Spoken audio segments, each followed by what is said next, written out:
Hey guys, and welcome to In the Foundations. This is a psychological horror visual novel that says it's about returning to your childhood home. And that is all I know. That is it. Pixel art just looked really great. I love a good psychological horror visual novel. I'm a sucker for that. Pixel art. Anyone who knows me knows that if there's pixel art, I'm probably there. probably gonna play it. Yeah, there's supposed to be 7 endings. We'll see if I like it enough. Maybe I'll go for multiple endings and how easy it might be to get them. I never promise getting all the endings in a game because I just don't know if I'm gonna like it enough to do all that. So we'll see, but we'll at least get one ending, you know? What's really cool though is if you go to bonus, it actually gives you like a little unlock for all of the endings as well as little hints of how to get all of the endings. I'm not like reading through these or anything because I just want to like organically go through it at least the first time, see what happens.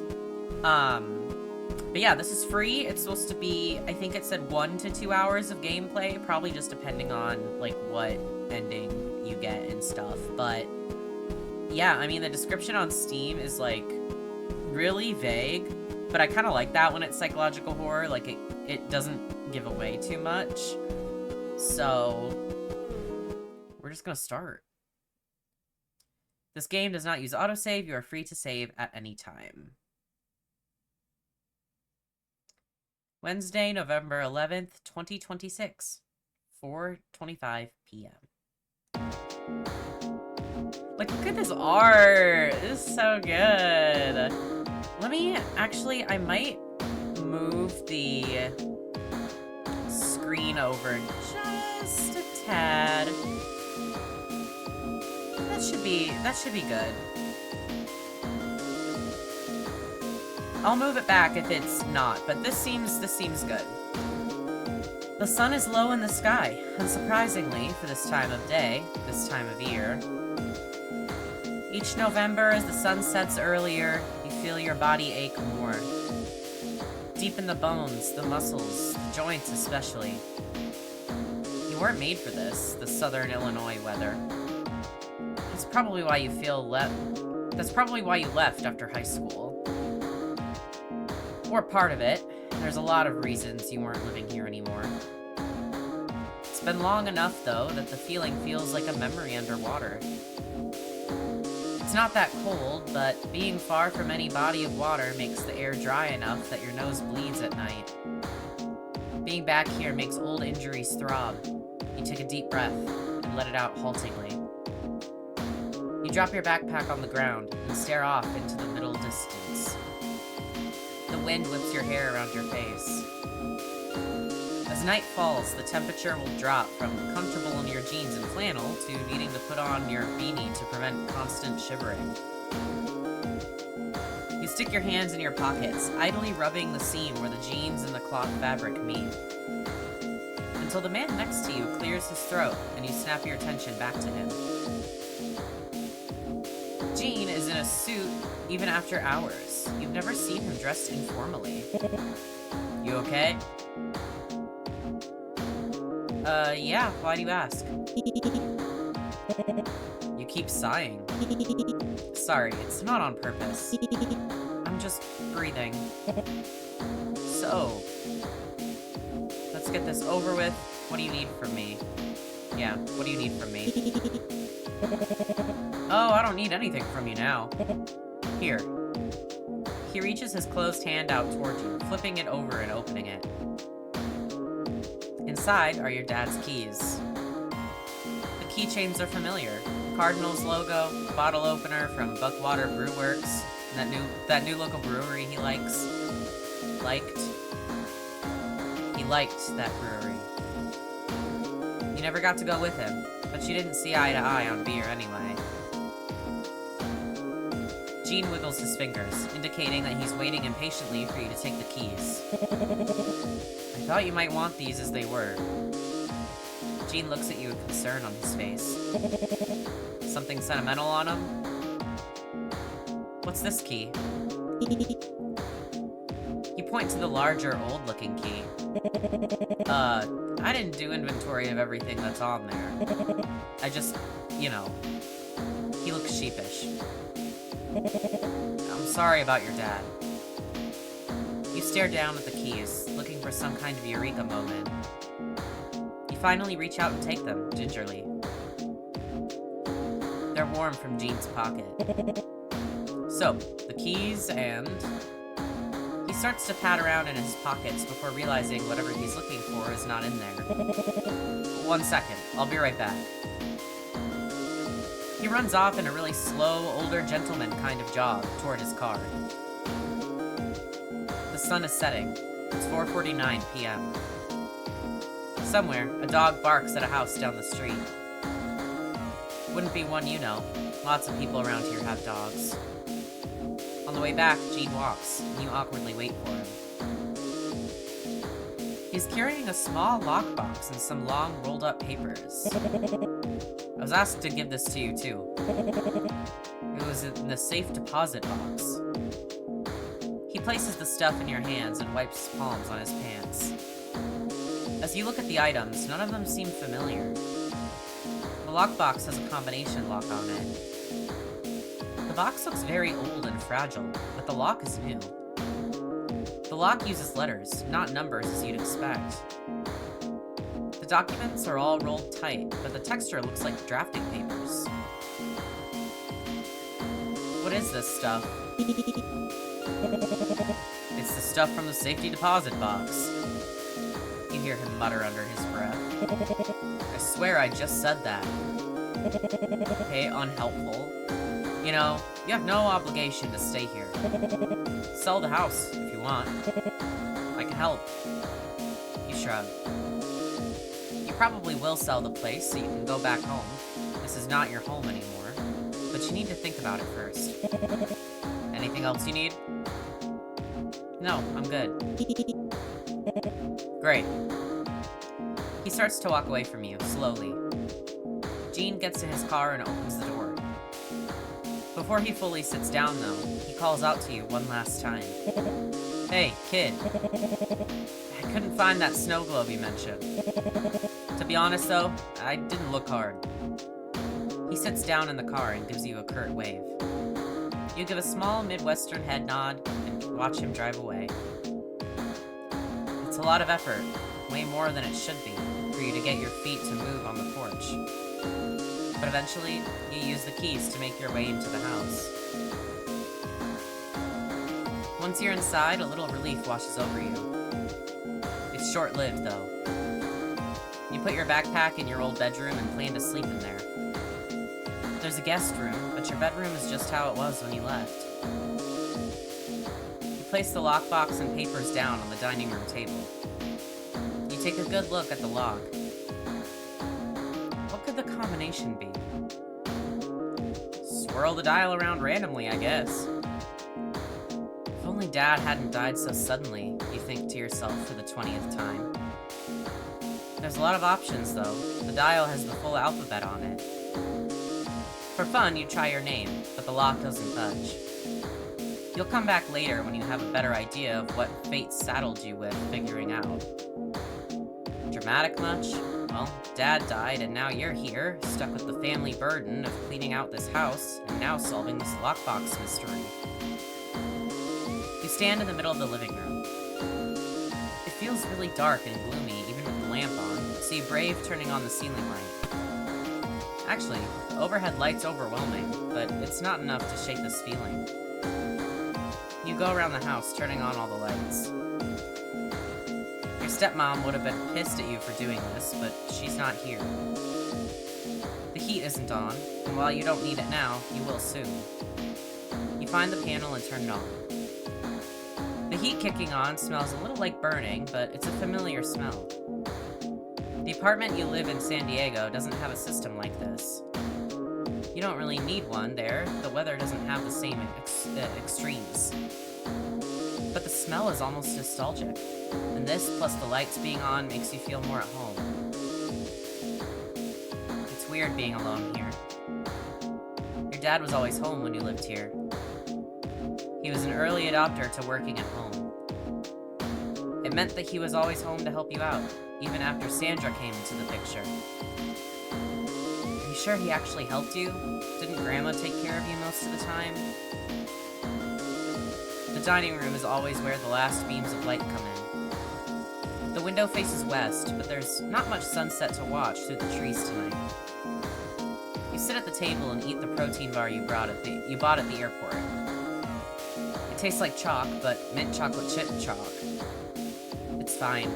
There's a lot worse things happening right now. After you're done, you take a lap around the house, making sure nothing seems too out of place. The wall of books smells just as it did, a tendril of rotten mold, almost inviting. Most of them are leather-bound, older than you. It's weird how a library can smell like a garden, but everything looks mostly the same. It's hard to decide what next steps to take. You know you need to at least catalog the family heirlooms like photos and journals. And you'll have to find that fucking snow globe. You ask your dad about it almost every year, and you're sure he made excuses because he broke it. But if it's not broken, it's probably down in Dad's. You hesitate when you think about the basement. Dad's dead. He can't get mad at you for going down there. Dad's definitely dead. But still, in the back of your mind, when you think about opening the door, you hear him admonishing you. You'll have to get to it eventually. For now, you might as well go to sleep. Before you go to bed, though.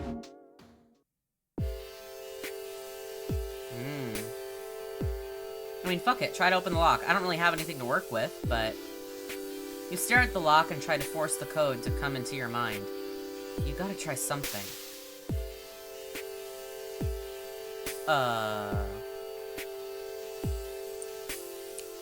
Sandra. You put in the combination Sandra. You pull down on the lock. Your stepmom's name doesn't seem to open it. Maybe you'll figure it out another day. It was worth a shot. You decide to get ready for bed. For no reason at all, since no one else is here, you close the bathroom door and lock it. The soap is still the same mandarin orange soft soap that was always in the bathroom. You brush your teeth and stare into the mirror. There's a small crack in it that's been there your whole life. You run your finger across it while trying to breathe slowly. When you spit into the sink, you make sure the water is running. The damn thing used to clog all the time if enough toothpaste foam got caught at the drain. Washing your face with the water at maximum heat, barely lukewarm, helps you feel more normal. As the water runs down your face, a little gets in your mouth and it tastes a bit salty. You're not sure if it's because of sweat or tears lingering on your skin. Doing your full bedtime routine really gets you ready to fall asleep. You change in the bathroom, with the locked door, still with the anticipation someone might knock. Your room is pretty much the same as it's always been. You lie down on the bed and get under the old scratchy covers. You close your eyes and try to sleep. It's quiet.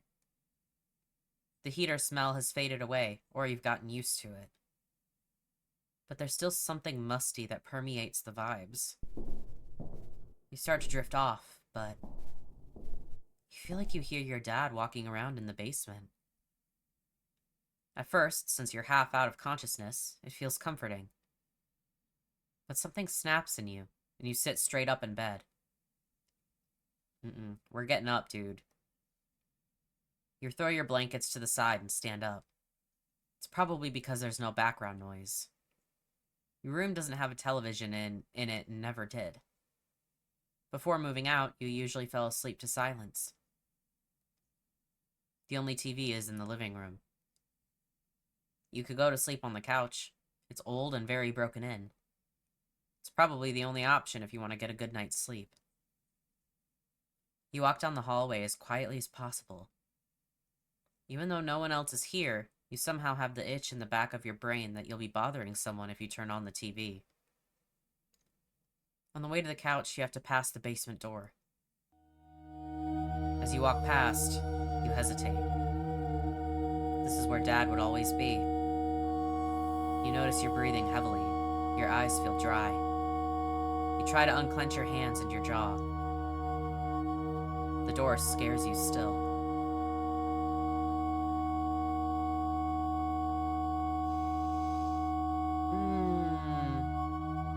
Let's open it.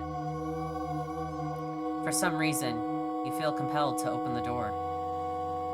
After a few deep breaths, you swing the door open.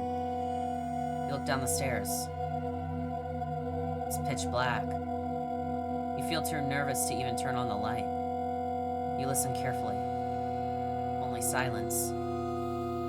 You force yourself to close the door and walk past. Hey, at least I tried.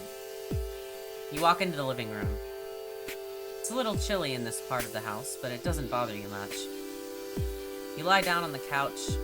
You lie down on the couch on your back and pull the blanket over yourself.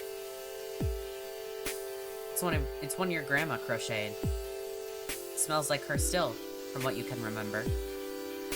She died so long ago that it feels like most of your memories of her are a blurry mess.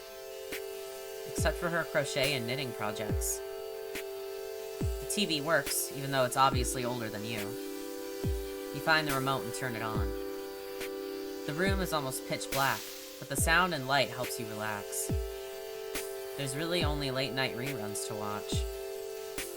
Any apprehension you still have melts away. Your arm falls off the side of the couch, heavy. You almost feel like you could reach out and touch Scotty. His fur, the warmth. But he's been gone since before you moved away. The TV doesn't have a sleep timer, so you turn down the volume a little and drift off. Thursday, November 12th, 2026. 8:51 a.m. This really, I think it's hitting me a little bit because it's so similar to, like, kind of how I grew up. Not Illinois, but I grew up in the Midwest. Grew up in the same house for 18 years until I moved out when I graduated. And the fact that this character didn't have a TV in their room, never did. I never did either in my childhood home. Never had a TV in my room. I never even put a TV in my room until I was in my 20s. It just, because it was so drilled in me since I was a kid that I was not supposed to have a TV in my room. It was bad. So I just never did it. It was only a living room thing, and that was just ingrained in me until, like, 4 years ago or something now. Like, it has not been long. I had a laptop that I played some games on and watched YouTube and stuff, but that was about it. So this feels very, like, close to home for me, and I'm excited to see where it goes, for sure. I'm, like, super into this, especially the art. I love this style. You've been up for a few hours. There's stale coffee in a can, and you use Dad's old coffee maker. Coffee is coffee. You don't drink much of it before it goes cold, unfortunately. There's still two kinds of things in the house that you want to tackle. Family heirlooms, like your dad's journals, or the photo albums Grandpa made. And furniture, or things you can sell that don't have a sentimental value. Also, the basement. You'll need to do that eventually. You have no idea where to start with selling stuff, so you turn to the familiar. Let's look through photo albums. When you grab the closest album, you notice it's the most recent one. Dad didn't print out a lot of pictures after the divorce, it seems. This album is full of photos of the 4 people in your family. Dad, Sandra, yourself, and Paige. Your dad looks so happy with your stepmom.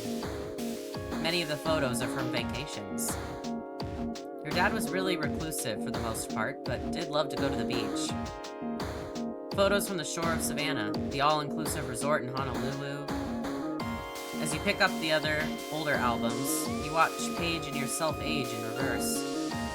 Tons of photos of Dad holding Paige as a baby, Sandra pregnant. Their wedding, where you were the ring bearer. You believe you were around 7 when they got married, but you don't remember. They look like they genuinely enjoy each other's company. You still can't understand why they divorced, but since you hadn't been living there, it could have been anything. Another album back, one more worn. One More Worn has photos of you as a toddler. Images of you reading a book, sitting in a laundry basket. Only one photo of you being held as a baby by Dad. He looks detached. He's not smiling in his eyes. They look exhausted. But you keep going back before you were born. And finally, you find them.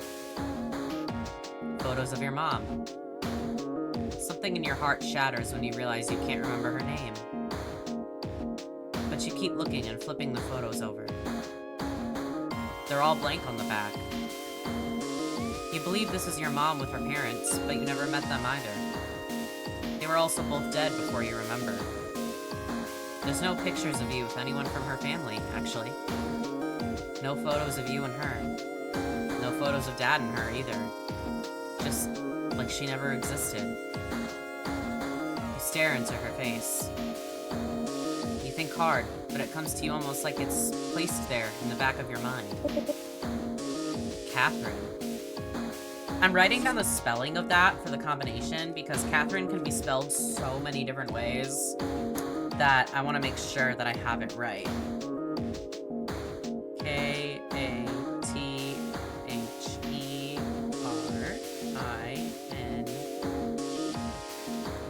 Catherine. Okay. Almost like you can hear her say it. She looks like you. You bet she wished she could have met you, too. You feel a strange jealousy of Paige and all her photos of her mom. Before you even get to the photos of your grandparents, you already feel overwhelmed. You'll box these up later. VHS tapes. You look through the VHS tapes that are on the shelf. There's children's movies and stuff. You want to play them, but there's no reason. Well, just play it in the background. Why not? You also find a lot of recordings of your dad and a lot of recordings your dad and Grandpa made. Grandpa loved to record things from the TV. There's some family movies, too. The shelf is pretty packed, except for a few missing tapes. They're in chronological order. The missing tapes, one is from before you were born, and the other is from recent times. You pop in one from your childhood. It's a tape from when your dad was teaching Paige how to ride her bike. You were in your late teens. Every time the camera pans over to you, you look sullen and unhappy. And you know why. At this point, you had clearly realized your dad favored this family over you. When you needed to learn to ride your bike, he hadn't helped. Your stepmom had tried, but you didn't want her. You wanted Dad. And he was too busy in the basement. But for Sandra and Paige, he was deeply involved in homework, driving lessons, birthdays. A twinge of jealousy leaps up your neck to the back of your head. It burns. Proud of you. Your dad being proud of you? No. He didn't know enough about you to be proud of shit. There's no way. Was he ever that positive? You turn off the tape and stare at the black screen for too long before moving on. Ouch. Ugh. Look through blueprints. You go to the dining room table and unroll the papers. The papers are blueprints for the house. You don't really know how to read them. They're very fragile, and you hesitate to completely unroll everything. You can tell one of them is the floor you're on. Kitchen, bathroom, bedrooms, and living room. The dining room seems to have been added later, as the house is really old and it's got more modern amenities in it. There's a second page that looks like the basement. It's not very big. You don't remember much of what's down there, except that it's one large room with shelves. The only time you went down there, that's in your memory still, was tainted by your dad screaming at you. As you poke around, you find a third, much bigger page. It's the oldest page, and is faded so much that understanding any of the markings isn't possible. At least for you. You're not a blueprintologist. It does look huge, though, compared to the other sheets. It's possible the scale is different. Maybe Jean will know more about this. You look down at your watch, and when you realize what time it is, your stomach growls. There's not a lot in the house. Some expired soup, microwave popcorn, animal crackers that your dad used to feed the crows. It's possible there's food downstairs in the basement. Your dad was kind of a prepper, and it got worse after Sandra left. But she wants something good, something warm and comforting. Local restaurants are few and far between. The food delivery app on your phone says the one place that will deliver will take over an hour. You remember Gingham's Diner down the street? They always had really good biscuits. You can almost smell them. It would be quick to go there and grab something. You go to the front door and start putting on your shoes. You get one shoe on and tied. After you get over the heart attack you almost had from that surprise, you hesitantly open the door. It's a delivery driver. He's out of breath, and you see what's probably his bike leaning up against the porch pillars. He's got a huge bag with him, with a receipt attached. The receipt is from... Gingham's? Hey! Are you... Paige? No, that is my sister. Paige Hoblate? Is that how you would say that?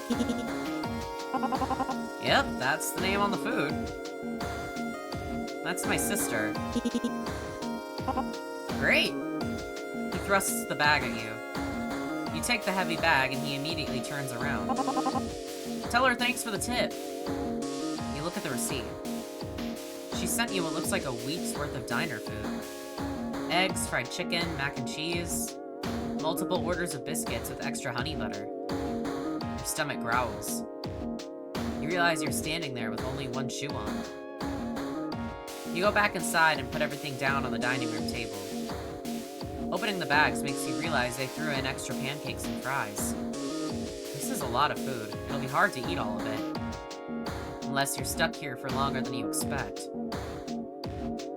Try to figure out why Paige did this. How did she know? You haven't talked to her. Jean's the one who told her you were going to be taking care of the house. You aren't that close with your stepmom or sister, and this is probably the nicest thing Paige has ever done for you.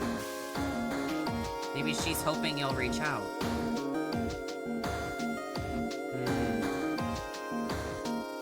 Yeah, I mean, it seems like a pretty clear sign.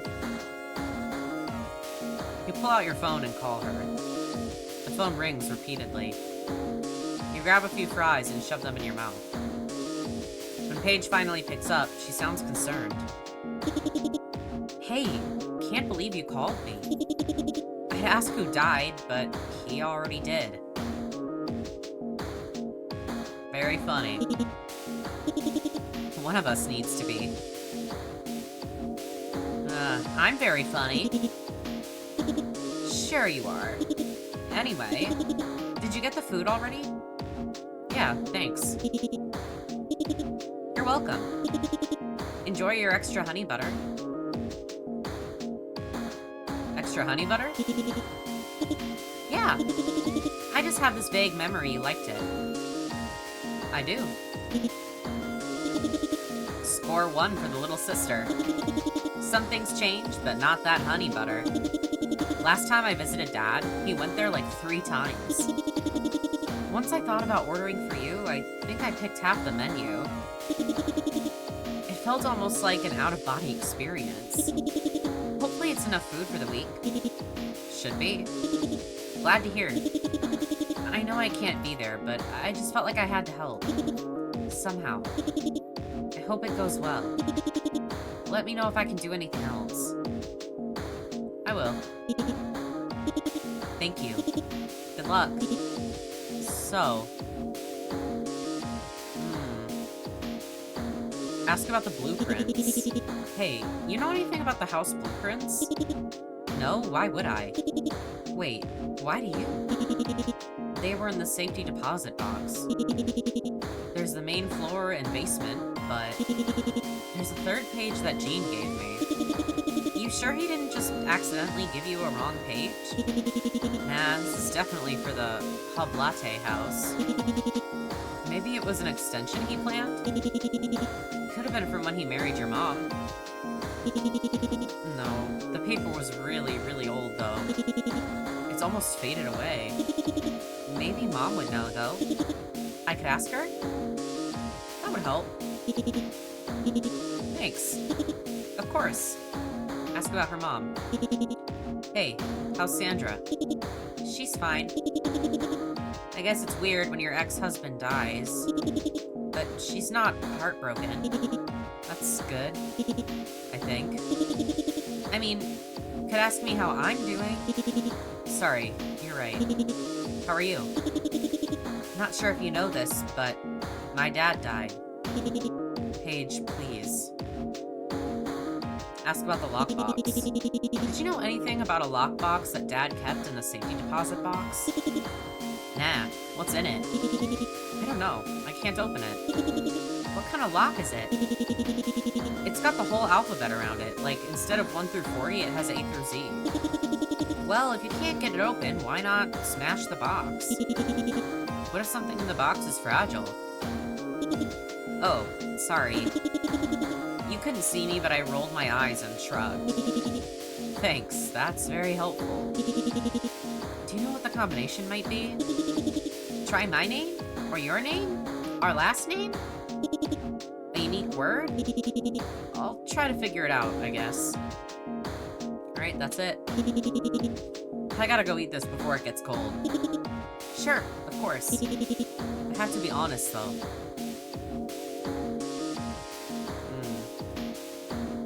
This place kind of freaks me out.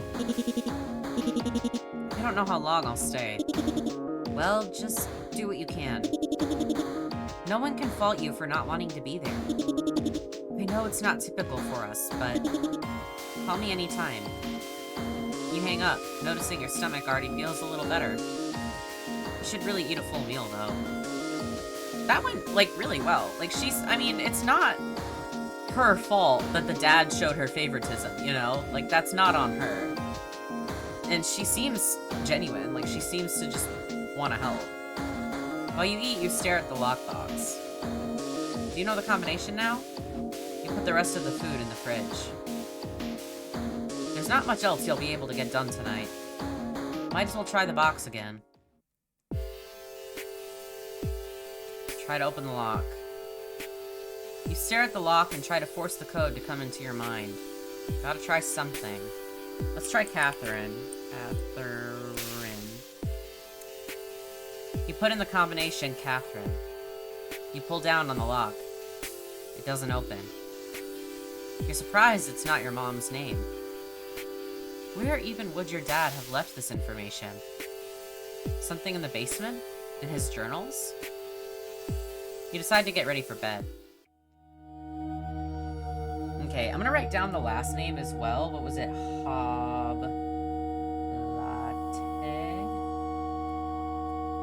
Something. I mean, I doubt that that's the combination, but, you know, whatever. On the way to the bathroom, you walk past the basement door again. It's open. Just a small crack. Did you leave it open somehow? No. It was definitely closed before. Look downstairs. You push the door open a small amount and look down. It's so damn dark down there. You should take a step down. If you want to go down, you do need to turn on the lights. You should turn on the lights. You feel around on the wall until you find the switch. You should flip the switch. You stand in front of the door and flip the switch. The light doesn't turn on. You flip the switch on and off. Nothing happens. You should go down there. You look down the stairs, but are too scared to take them. Something cold brushes against your arm, like a breeze coming up from the basement. You feel like something else is here with you. Is someone there? You feel stupid in the silence of the house. There's not really anything down there anyway, except bad memories. I'm so interested in the basement. I'm like, oh, it could be anything. What is down there? Is it going like a supernatural route? Was he like secretly a serial killer or something, and that's why he was, like, guarding the basement with his life. Like it could go in so many ways, and I'm so into this. When you close the door, you make sure it's completely latched. You wiggle the handle side to side and push on the door, making sure. It's definitely closed. You quietly wash your hands and brush your teeth. It's so silent in the house. Almost feels unbearable to make any noise. No one would be bothered if you did, but it still feels wrong. You decide to just go to bed on the couch because you know you can sleep there. Once you're wrapped up in the blanket again, you feel relaxed. Warm, even though the house seems cold and empty. You stick your arm out of the blanket and turn on the TV. The light flickers across the room. Ever since you were young, you had times when you could feel yourself falling asleep. It's as if you could control the beginning of the dream. This really only happened when you were here, you think. Dream thoughts, something in the synapses flashing chaotic. As if you weren't the one they came from. As if they were real memories. Sliding away into the sounds of the murmurs on TV. Maybe tomorrow you can go down into the basement. Friday, November 13th, 2026, 11:04 a.m. Slept in. I've been going through your bedroom for a while. Oh, never mind. Guess I didn't sleep in. You have bags of items for donating, selling, and trashing. It's been weird going through all your old stuff. Most of it isn't relevant to you. Isn't relevant to the you that you are now. But when an item has a distinct memory tied to it, you take a little longer to ponder it. The nostalgia in the house feels a little stronger today, for sure. You feel more comfortable in the house than you have felt ever. Even as a kid. You just wish you weren't doing it alone. You fill up another bag and then pull out the last one in the box. You wonder if your dad had more supplies down in the basement. You walk to the basement door and try the light again. The light bulb is for sure burnt out. You look through the kitchen and bathroom for light bulbs and can't find any. There's also not a flashlight anywhere that you'd expect. You'd prefer to get the light working anyway. Use your phone. This is 2026, bro. Your phone should have a flashlight. You need to go to the local dollar store to grab more bags. Might as well get bulbs too. Now that works, I guess. As you're putting on your shoes, you really don't want to leave. But you know you also need to get into the basement, so you go. The dollar store is the biggest store here since the big box chain closed. As you're walking through the battery aisle, an older man walks toward you. He seems vaguely familiar. You try to look away, but he stands in the stands in the middle, in your way. Hey, you're Mark's kid, right? Yep. The old man grunts. Mark Hub Latte. You poor kid. What a shock that he passed so young.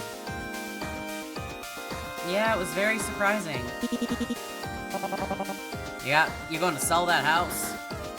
Straight to the point. It's been in your family since I was a kid. I'm trying to clear it out before I decide. It's a pretty high chance I will, yeah. I mean, yeah. There's gotta be a lot of nice antiques in there, huh? How about I come by tomorrow and take a look? Sure. I mean, let's make some dough. Sounds good. I'll come by in the afternoon.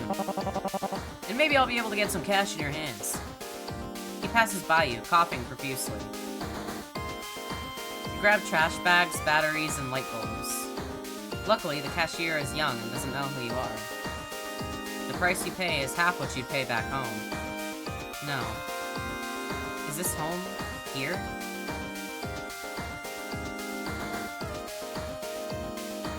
Alright, we're in the evening now. Back at the house, you set everything down on the desk and rip open the light bulb box. All of the current bulbs must be the old-style ones. No idea where Dad bought them. It's possible he has a stockpile in the basement. You'll find out soon. Before you go down, you stop to eat some of the leftovers. The microwave doesn't have a turntable, so you have to rotate the food manually. It's hard to take more than a few bites because you know what you have to do next. Deep breaths. First, you make sure the light switch is off. Then, you lean over to install the light bulb. On your tippy toes, you're barely able to grasp the end of the bulb. When you brush it with your fingertips, you get a soft shock, like when you rub your feet across carpet and then touch metal. You don't even pull back your hand. It doesn't hurt enough to warrant a reaction. After unscrewing the bulb, you walk to the trash and immediately throw it away. Not before shaking it to hear the sound of the broken filament moving around. I have to sneeze. Or maybe I don't. Oh! Don't you hate that? Don't you hate when you have to sneeze and then you let yourself and then it doesn't come? I did need to drink some water, though. Visual novels just take it out of you. The LED bulb fits perfectly and screws in easily. Another pause for deep breaths. You feel so determined to turn on the light. No one will yell at you. There's no one to stop you. It's almost a rush of adrenaline when you touch your hand to the switch. Aha! There's a small part of you that was hoping the bulb didn't turn on. Maybe something was wrong with the wiring. It's a very, very old house. But, unfortunately, you can now go down into the basement. The basement is small, but there's a lot of stuff in it. Your dad must have been more of a prepper than you thought. It's a good storage area, though, so of course Dad had all this down here. House supplies like detergent... MREs? What does that say? I don't know what that says. Canned food. There's a ton of half-finished projects like ham radios. Oh my god. Dad's desk with his journals, notebooks, and loose paperwork on it. Giant buckets of salt and heat lamps. Knitting and crocheting supplies that you remember your grandma using in photos. When you look at all the supplies down here, you get overwhelmed. You're not sure how much mental effort you can use right now. Today's been a long day, and you're already exhausted.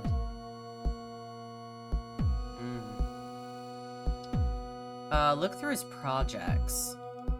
You walk to the large containers to see what's over there. There are light bulbs and batteries back in the corner. You grab some and put them up near the stairs so you can take them back up. There's a ton of electronics, some of which he built, and some he bought. Ham radios, a refractometer, a newer-looking kit to make a synthesizer. Your dad wasn't really into music, though you remember him singing to himself a lot. Look through the sealed boxes. You see some gigantic boxes in the corner that say filters. They look like they probably are big enough to be for the house's water supply. There's also huge buckets of pH balancers and water softeners. The water here has always been really hard, and you remember rings around the bathtub and your hair never felt clean. There are also heavy tubs of salt. They are labeled Instant Ocean and seem to be some kind of special formulation. There's also a few smaller boxes behind them. You push boxes around until you find his old freshwater fish tank hidden behind everything. It's about 50 gallons. There's a lot of dust in it, and fish-related supplies. Smell filters, a lamp, tiny jars of fish flakes. You remember naming one of his goldfish Speckles back in the day, but that was at least 15 years ago. Speckles.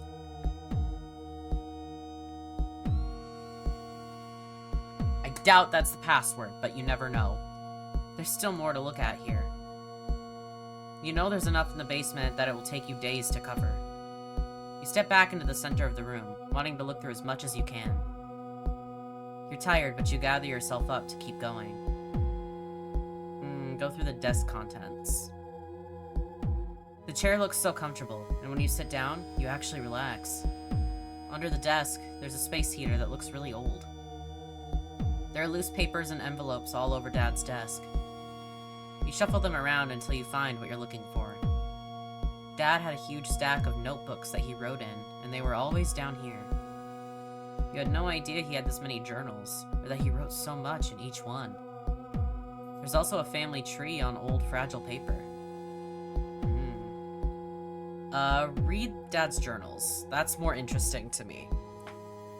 The notebooks are dated, and you start with the most recent. Most of the pages have tables on them with numbers. They look like daily logs of percentages, temperatures, and numbers that you can't understand. The temperatures look like they fluctuate between 76 and 80 degrees, which means it's not the weather. One of the columns seems to track something called SG, but you don't know what that is.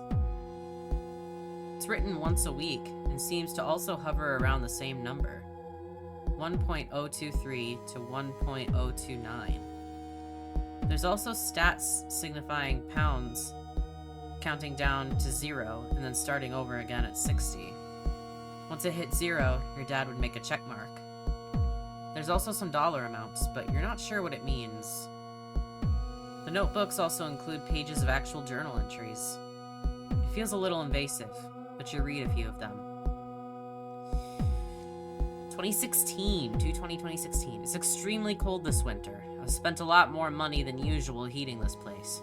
Paige has also been trying to come down here a lot. I don't know if she was just bored over her school break, but it's hard to tell her no. Sandra keeps her away. Sandra hasn't ever asked questions, thankfully, but she's been asking to sell the house since Taylor left. As we get older, I'm running out of excuses. Yet, I can't go. So our name is Taylor. Okay. Writing that down as well. Okay, the next year, 7/26/2017. It's getting too hard to do this, to keep hiding, even though I need to do it. The undertaking is too much. Okay, that's highlighted. Undertaking.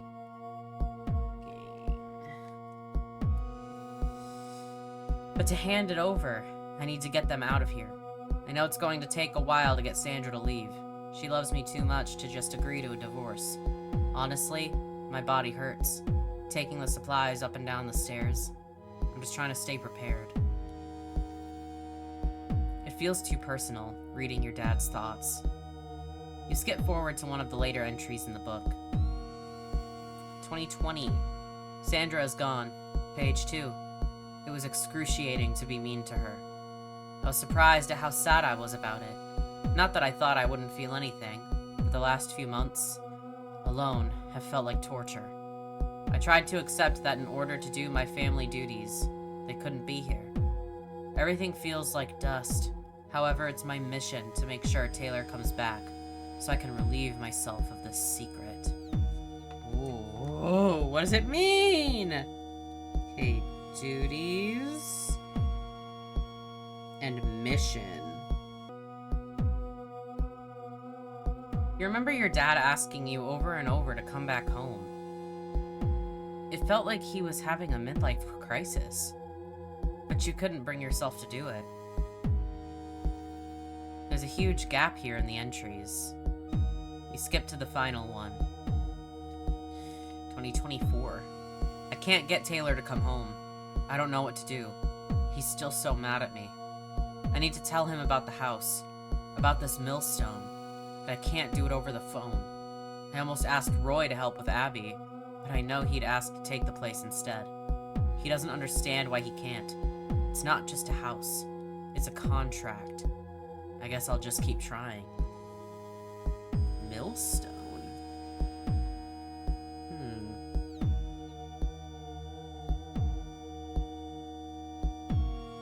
Contract.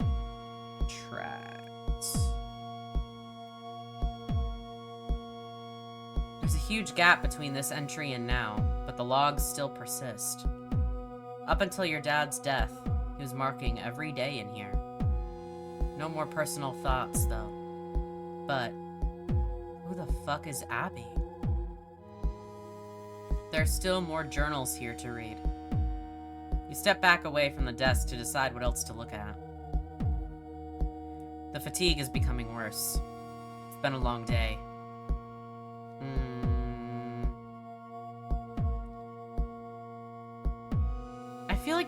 food isn't gonna be that important. Unless there's, like, some big secret. There was something else looking through his projects, though. Yeah, the knitting supplies. You walk back to the center of the room. There was also, yeah, the family tree. That's what I wanted to see. In the family tree, you see the people you'd expect. Your dad, Mark, is the last one printed in nice script. You think it's your grandmother's handwriting, but you're not sure. His two brothers flank him on either side. You barely know either of them. Uncle Roy, slightly older than Dad, lives in Florida, near Sandra and Paige. So he mentioned Roy. Is Abby maybe Roy's daughter or wife or something like that? The younger brother, Don, moved to Mexico a few years ago. It's not surprising both of them went away from this weather. Neither of them had children, so really, you're the only heir. Okay, so not a daughter, then. On the level above them are your dad's dad and brothers. You always called him Grandpa, but his name was Charles. His brothers are also all dead already. Two of them died before you were born, and the third moved to Southampton in the UK. You remember visiting him once, when your great-aunt died. Your only grandpa and grandma went with you. Oh, only your grandma and grandpa went with you. There was a lot of tension between the men. You could tell, even at your young age, that they couldn't look each other in the eyes. Sounds like, you know, because he's like, I have to pass it on to Taylor. Because, like, Taylor's the son. Like, it sounds like something where it's like the men in the family, like, pass something down. It's low-key giving the summer Hikaru died. You know what I mean? If you know that show or manga, you get it. You know what I'm talking about. And then above them, your great-grandfather. You never met him. He died before you were born.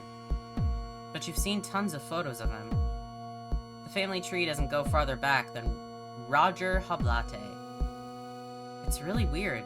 The family name seems to have originated with him. Almost as if Roger wanted to start over. Beneath your dad's name, there's two lines. One leads over to your stepmom and down to Paige. Their names were written sloppily, likely by your dad. On the other side, the same handwriting says your name, Taylor. It's linked to the name Catherine, which is linked to your dad's with a dotted line, symbolizing marriage. You touch your fingers to the paper, grazing the lines. Above her, there's only two people marked. You assume it's her parents, the people you saw in the photographs. You take a deep breath and step back from the desk. You step back away from the desk to decide what else to look at. You feel a little relief after looking through Dad's stuff. You can maybe force yourself to keep going a tiny bit more. Okay, check the food. You go over to the shelf to look. What are MREs? There's a lot of... I don't know what MREs are. What are those? Some of these are surprisingly old. It looks like the most recent box was made before you were born. They don't have an expiration date, but you assume they're safe to eat. You could bring some up to eat if you wanted to, but just the thought of it makes your stomach flip. There's also a bunch of protein powder, cookies, and cream flavored. It's gross. Hopefully the food pantry will take it. There's still more to look at here, but you're not sure what else will be relevant. You walk back to the middle of the room to decide what else might be easy to go over. It's hopeless. Your brain feels empty. It's probably a good idea to stop for now. I think I looked at the most important things. It feels like it, at least. Even though you were apprehensive about coming down here, you feel better now. Before you go back upstairs, you should decide what to do with some of these things. You start with the aquarium supplies. Your dad didn't have a fish tank, so you think first about getting rid of them. They're not antiques or family heirlooms, so who cares? You should not get rid of anything that is down here. What? Why not, though? You don't have a purpose for most of this stuff, even if your dad did. But you do. Do you really? You guess maybe you thought at one point about having an aquarium, but you don't have one now, and wouldn't be worthwhile to take the gigantic buckets of salt or heat lamps all the way home. Anyway, you'd go for freshwater. Those fish are much easier to take care of. There's a feeling that slices through your brain. Not painfully, but cold. It freezes you in place somehow. The supplies should stay here. You may need them. You shake your head. What is going on? These thoughts are audible. They're clear, like a bell, shaking in your ear. The voice feels motherly, soft and warm. Your voice is shaky, but you make yourself say something. Abby? Do you really want to know? Yes. I have been waiting here for you. I am still afraid to show myself. I need your help. I want you to be sure that you are ready. You feel your heart racing. Words want to come out of your throat, but you legitimately choke, coughing loudly. There's a pile of items you want to bring up to the ground floor, but you leave everything downstairs in your rush to get out of the basement. It's surprising you got so out of breath running up the stairs, but you're hit with a rush of endorphins. It's not distress, it's eustress, like when you get off a roller coaster. You sit down at the dining room table and stare down at it, almost dissociating. After a few minutes, you shake your head hard, breaking your gaze. You grab some food from the fridge, microwave it, and eat it in silence. You stare at the locked lockbox. Now's another chance. Okay. Huh. Could be Abby? I'm thinking Abby, or otherwise the other keywords. There was millstone. I don't think it's any of the other ones. But I'm thinking maybe on the off chance it could be Speckles, the goldfish. I don't know how many more chances I'll have. I don't know why, but Speckles is calling to me. You put in the combination Speckles. You pull down on the lock. It stays closed. Do you already know this information? Where would it be? Did you miss seeing it already? Damn it. I don't know why, I had like a good feeling about it. Like something obscure but had to do with Taylor. Since Taylor is sort of like the one that he wanted to pass down whatever is going on to. You feel extremely exhausted now, but very relaxed. You decide to get ready for bed. As you brush your teeth, you stare at yourself in the mirror. Your eyes feel tight, like you were crying. So you close them. You focus on the vibrations of the toothbrush. When it stops, you spit into the sink that you know is there by feel. You're almost afraid to open your eyes again. But you do. There's nothing but your disgusting spittle in the sink. You wish you could open up that lockbox. There might be something important in there. So, bed. Yes. Let's go to bed. The couch is starting to feel like it has a groove for your body. You stick your arm out of the blanket and turn on the TV. You are lulled off to sleep yet again by the TV noises. Saturday, 1:25 p.m. You haven't felt like going back into the basement all day. Yesterday was like getting a grain of sand in your clam chowder. Inevitable, but still grosses you out every time. Everyone just eats that piece of sand, don't we? No one stops and spits it out. As you're moving things around the house, the doorbell rings. It's gonna be that dude. It's the old man. He's got a notebook with him and little glasses. Hey there, kiddo. Mind if I walk around and look at stuff? If you want to follow me around and make sure I'm not stealing anything, you can. But I'm gonna be slow, so get ready to be bored. Go ahead. Don't worry. He winks at you. I'm gonna take some pictures and make you a list. He walks into the kitchen and starts making notes and takes photos with one of those small digital cameras. You watch him shuffle away and then get back to looking through your dad's bedroom. After a bit, he finds you in your bedroom putting things into bags still. Hey, lots of good stuff in here. Want to meet me outside so we can talk about it? You You follow him out to the front porch.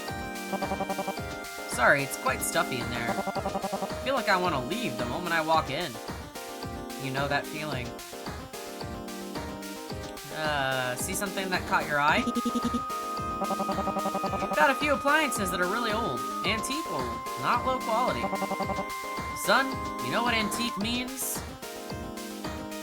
You? No. Vintage? Oh, that's more for recent collectible things. But I'm talking about something from my dad's generation. I mean, some of it is more modern, but would be worth a lot. A toaster. It's one of the older mechanical ones, not the electric ones. Oh, and that coffee maker. How much for it? A lot more than you think. I'll have to look it up and let you know. Here. He extends a shaky arm and hands you the small notebook. You look over the list. Seems like he mostly wants the larger furniture. It would really help you to have it out of here. Even if you don't sell the place, it would be nice to change it up. The back bathroom could be remodeled. Raise the property value somewhat. Could shake out some of your shame and memories. Might make you want to stay. It could be nice to be a homeowner. The old man clears his throat, and it shakes you out of your rumination. I can have my son bring his truck by in an hour or so to pick it all up. I say take it all. That's great. When you were looking around, did you see a snow globe? No, but I wasn't particularly looking for one. I'll be right back. I'll get the kid over here so he can carry this for me. I'm not as young as I used to be. He chuckles to himself. And obviously, you know I'll pay you for everything we take.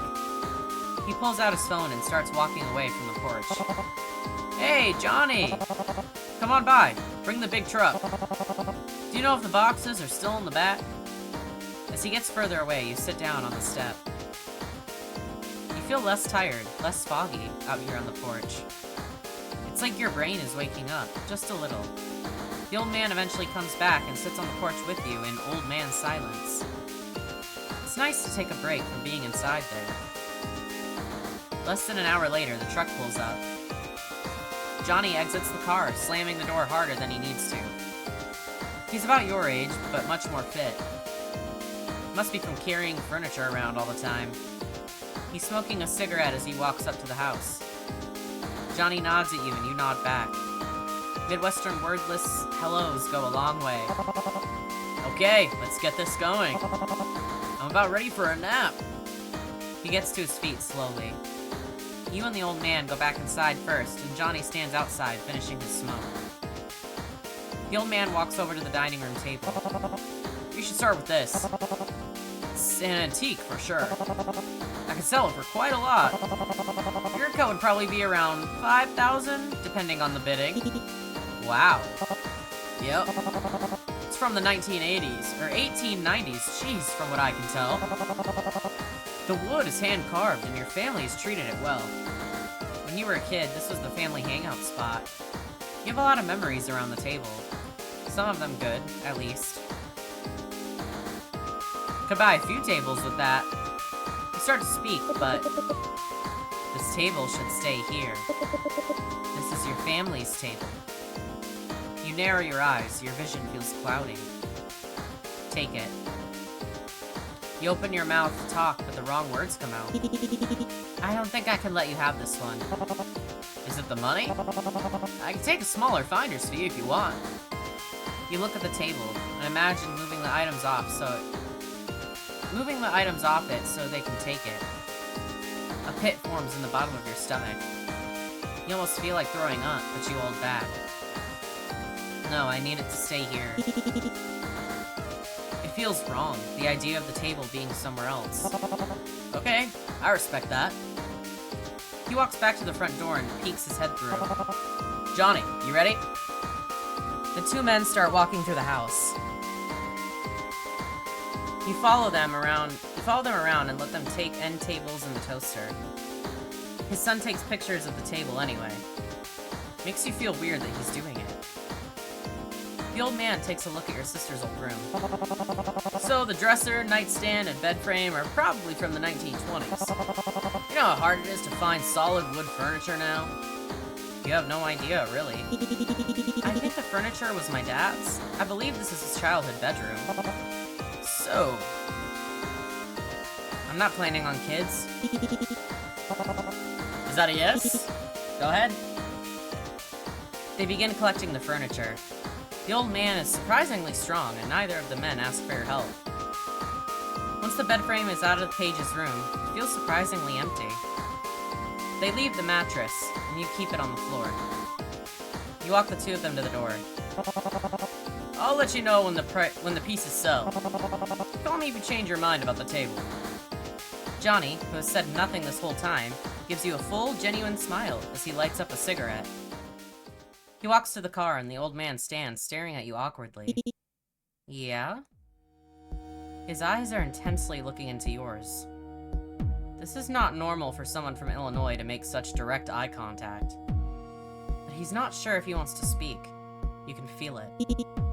You okay? He reaches out to shake your hand. You grab his, and the grip is tighter than you expect. But he doesn't look away. He speaks under his breath. Sir, can you say that again? Someone die here? What do you mean? Did someone die in this house? I can't remember. Mine's a little less of a steel trap than it was in my youth. I just feel something. He continues quietly, barely moving his lips. You can just make out the words. Deep sadness. It wants to be free. Let it out. Why is it here? He finally looks down. You're not sure how to react. You start by dropping his hand. He turns from you immediately and starts walking briskly away. The old man speaks over his shoulder toward you. Thanks, kiddo. I'll let you know when your items sell. He hops in the passenger seat of the truck and Johnny drives off. And then right back to happy music? That's crazy. Also, I have got to take off this sweater because I'm boiling. Oh my god, dude. So, don't ignore the arms, the bare arms. Oh my god, I'm so toasty though. Roasty toasty. I thought tonight was gonna be a little cooler. Not the case, I fear. Not the case, but... we continue. Once back inside, you stare off into space for minutes before you realize you're doing it. Today's been very productive, but you don't feel tired. Just dissociated. You want to eat, but the roller coaster your stomach has been on over the past few hours makes it seem impossible. The sun is beginning to set. It must be past 5 p.m. You could call your sister to try to get more information from her. Her memory might be better, and she lived here much longer than you did. Or, since you're here, you go down to the basement and see if something happens. Ooh.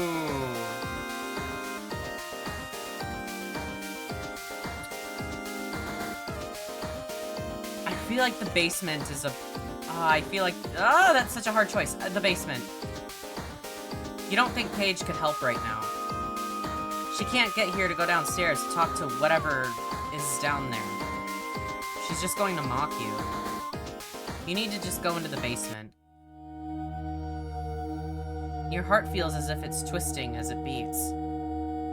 Even your arm starts to hurt, like maybe you're having a heart attack right in front of the store. You force yourself to touch the handle. It's cold. You try to turn it, and it won't open. You push the door with the full weight of your body once, and nothing happens. So you do it again. And of course it unsticks, and you have to stop yourself from falling down the stairs. Your voice catches in your throat as you call down into the dark.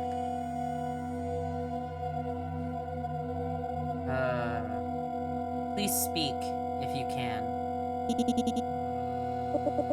I am here, darling. Please, come here. You reach for the switch and flip it. You You step down the stairs slowly. The temperature seems to drop dramatically.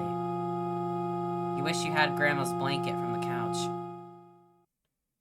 At the bottom of the stairs, you force yourself to speak out again. Do you have form? I do. Whoa. You start to see something corporealizing in front of you. It starts out looking like a blob and takes shape. It grows legs, arms, soft face. Your eyes look back at you. But something is different. Was it your mom this whole time? A face you've only ever seen in photos before. Mom? It does look like your mom. The mom you never met. You start to feel heat that climbs up your neck to your scalp. You breathe faster. Then who's Abby? It, the ghost of your mother, hangs in the air before you. When you move your head from side to side, the shape shifts. But it is unmistakably the woman from the photos. You feel compelled to speak. I need to know. Ask her a question. Ooh, why is that so creepy? Ask who she is. Who are you? Someone who loves you. Someone who has loved you for years. I have known you since before you were born. But me, I am afraid to tell you. You try to focus on her face. Tell me the truth. Did you die here? I do not know if I could call it that. She puts her hands over her face. You hear a faint sound of haggard breath, which feels impossible for a ghost. When she speaks again, it's quieter. I do love you. I have prayed that you would come back for me. But worst of all, I cannot answer your question. Why not? Her shape shimmies and changes. Shimmers and changes. Can she tell you're concerned? I want to, but telling you will change everything. It will taint your childhood, your relationship with your father, and his father. I still want to know, girl. Ask what she wants. What do you want? I need your help. I am trapped here. You have to help me. You look directly into her shape, trying to figure out what she is. You can't shake the feeling that she must be your mom. What you can see in her face sometimes looks like your own. You seem so familiar. I am not surprised. I promise I have always been here. You're starting to feel relaxed, even through the fear. She shimmers. Her face seems to be pleading. I cannot leave. I cannot care for myself. Only you can help me. Ask her a question. Ask what she is. What are you? What do you think that I am? A ghost. Are you afraid of ghosts? No. I am happy to hear that. You think she's smiling at you. The face warps and contorts. It's almost scary, but your heart is already racing. But it doesn't matter what I am, does it? I am here. I have been here in this house for so long. As you try to think of what to say next, you feel a hand stroke your cheek. Lean in. I don't want to piss her off. It is warm and comforting. You feel your heart slow to a normal pace. How is she doing this if she has no form? Admit you're afraid. This is really scary, how this is happening. Dad died, and now I'm being confronted by my mom's ghost in the basement of our family house. I admit, I am also scared that you will not understand. You must trust me now. I guarantee I can make that fear go away. I can make all of your pains and anxieties go away. This is one of my specialties. I will fix all of this for you. She looks directly into your eyes.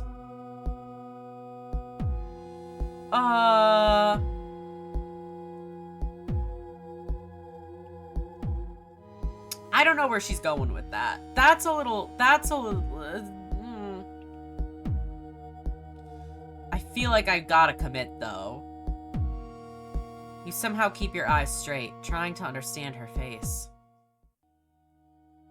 As you search the void, top to bottom, you feel a calm wash over you. You're not sure if it's because you've had a few minutes to get used to this, or if it's something else. No. As you continue to stand eye to eye with her, as much as that's possible with a ghost, you start to feel euphoric. It's not like being drunk. There's no nausea or shakiness. It reminds you of just falling asleep under a heated blanket. The vibe of the room seems to shift. Whatever she's doing to you starts building, slowly. From something gentle caressing your skin to electricity on the back of your neck and shoulder blades. Did I fuck up? As the tingling travels down your body, it feels like vines growing, encircling every inch of your arms, legs, and torso. A faint breeze blows and you smell San Diego. Faint, salty air, surf wax, sage. You can hear a hum on a frequency that sounds like blood rushing through your ears, like the static of ocean waves. The feeling takes over your whole body. At this point, your knees grow weak, but you manage to stand and continue to look at her. Time stays at a standstill.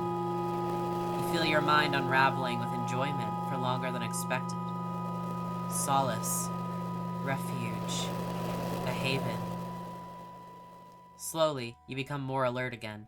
You feel your toes in your socks, your arms against your sides. It feels exhilarating. Addicting. What did you do? Be patient. I will explain. But something's changed. You know deeply in your heart that she will not hurt you. Can't think of anything else to ask. Okay, just wanted to make sure. Reach out and touch, I guess? You put your hand out toward her. As your fingers dip into the vision, you feel nothing. For some reason, you expected it to be cold or wet or humid. But it's just a visual with no form. How is this possible if you felt her touch you before? Move on, I guess. Unless... yeah, okay. I didn't know if that would unlock another question. You feel vaguely satisfied in her answers, but you're not sure why. Can you trust your ears, your eyes, your mind? You begin to feel like you trust her, but why? She's done nothing to earn it. But something does feel familiar. And then she speaks again. You hear her more clearly than ever before. This is not how I wanted this to happen. This is not what I did last time. But because we are here now, I do not have another option. Please give me the time to explain. Okay. You want to know what her story is. You could not pull yourself away, even if you wanted to. You take a deep breath. Something washes over you. The smell of Midwestern summer, pine and rain and honeysuckle. The orange soap from the bathroom upstairs. The taste of honey butter and fresh picked corn. You almost start to get taken away by pleasure again. Wait. Focus. Please listen carefully. You try to stay aware, but you feel buzzed. It feels like drinking a cold, light beer on the porch in July. You shake your head, trying to listen to her. I know you deeply, like a mother would. I can tell you do. That pleases me. It is true, you are not aware of this, but I have been in this house since before you were born. I remember you as a child. I watched you grow. I pushed you away for your own safety. I made you leave so you could do so much more. You made me hate this place. Why? I had to do it so that you were not here. I am sorry, though. It worked too well. We couldn't get you back here, no matter how hard we tried, or how hard he tried. And now, this is less than ideal, but it is the only way. Your body feels overwhelmed and tired. It's not a painful exhaustion. It feels blissful and relaxed. But you need to sit down in your dad's desk chair. If this is your mom, she must be dead. How could you even help her? Is her body down here somewhere? Yes, it is. And I cannot get out. Wait.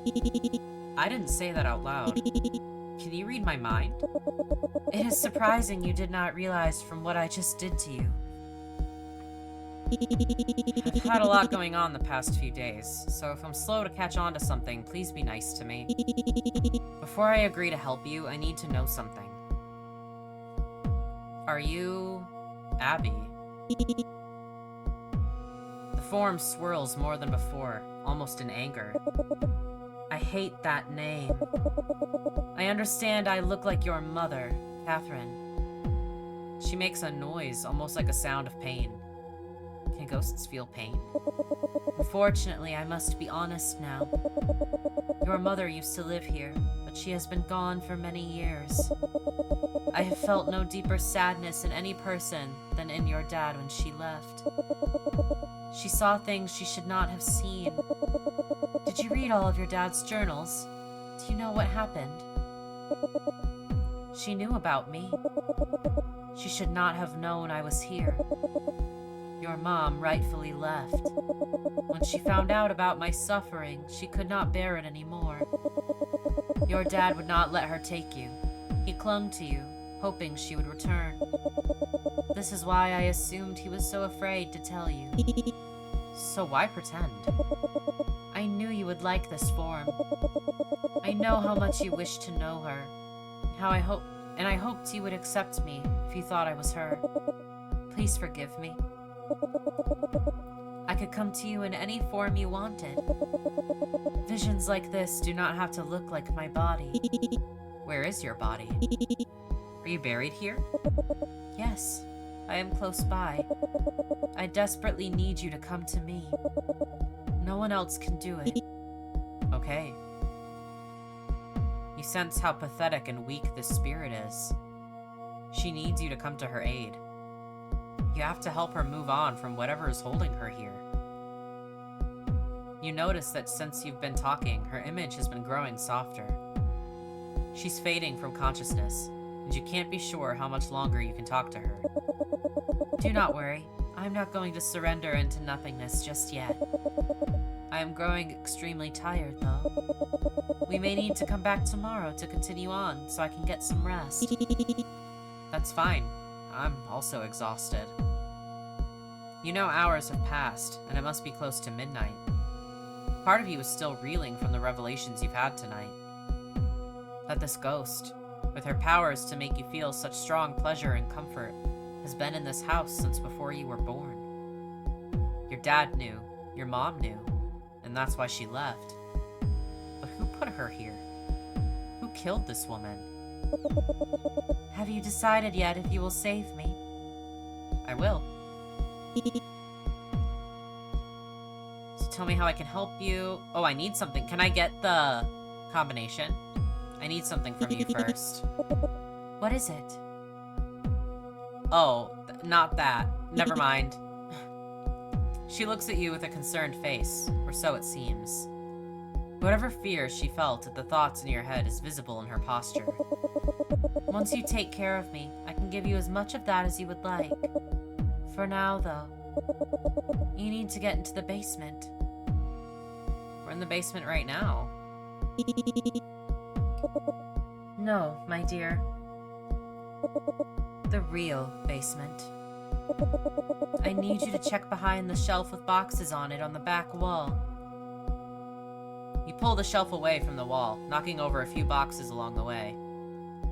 Nothing glass seems to have shattered, so you'll worry about it later. Once the shelf is moved, you realize there are scratch marks on the floor. If you had pushed it to the left, it would have easily moved. Behind the shelf is a small door locked with a chain. You could possibly break this open, but it would be easier to find the key. I do not believe he left it down here typically. It's probably on his key ring. That would make sense. The keys are upstairs. Do not worry now. We both must rest.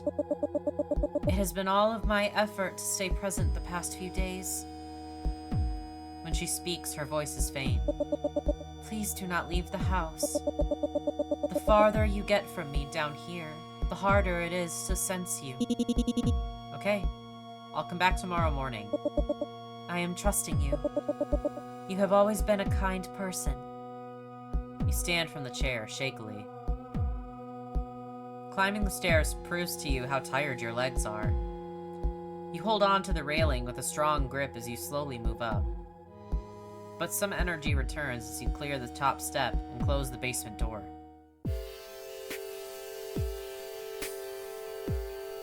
I don't want him to get, like, addicted to, like, the feeling. It feels like a drug addiction or something, and I do not want that at all. So I wish I hadn't clicked that. I thought I could ask about the code for the thing. With the door shut, you notice your mind feels sharper than ever. You hadn't noticed that you'd been in a fog the past few days, but looking back, there's been something crawling in your skull, quietly taking over your thoughts. The old man must have felt it too. Whatever she is, she's been infecting your house for years. The thought that you moved away from your family because of her doing, and yet she's in need of your help. She's so powerful, but yet so weak. You sit down at the dining room table and put your hands on the hard wood. It's cold. In fact, you realize the whole house is cold. Before you get up, you look over at the lockbox. Still unsure of the code, but you might as well try something.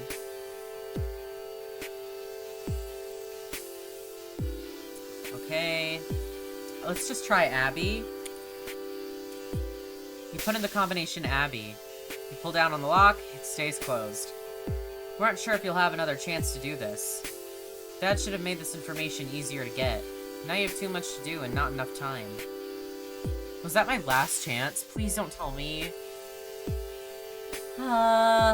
You brush your teeth with your eyes closed. You crawl onto the couch in your clothes. Grandma's blanket feels soft and warm over your shoulders in the cold house. You fall asleep without even turning on the TV.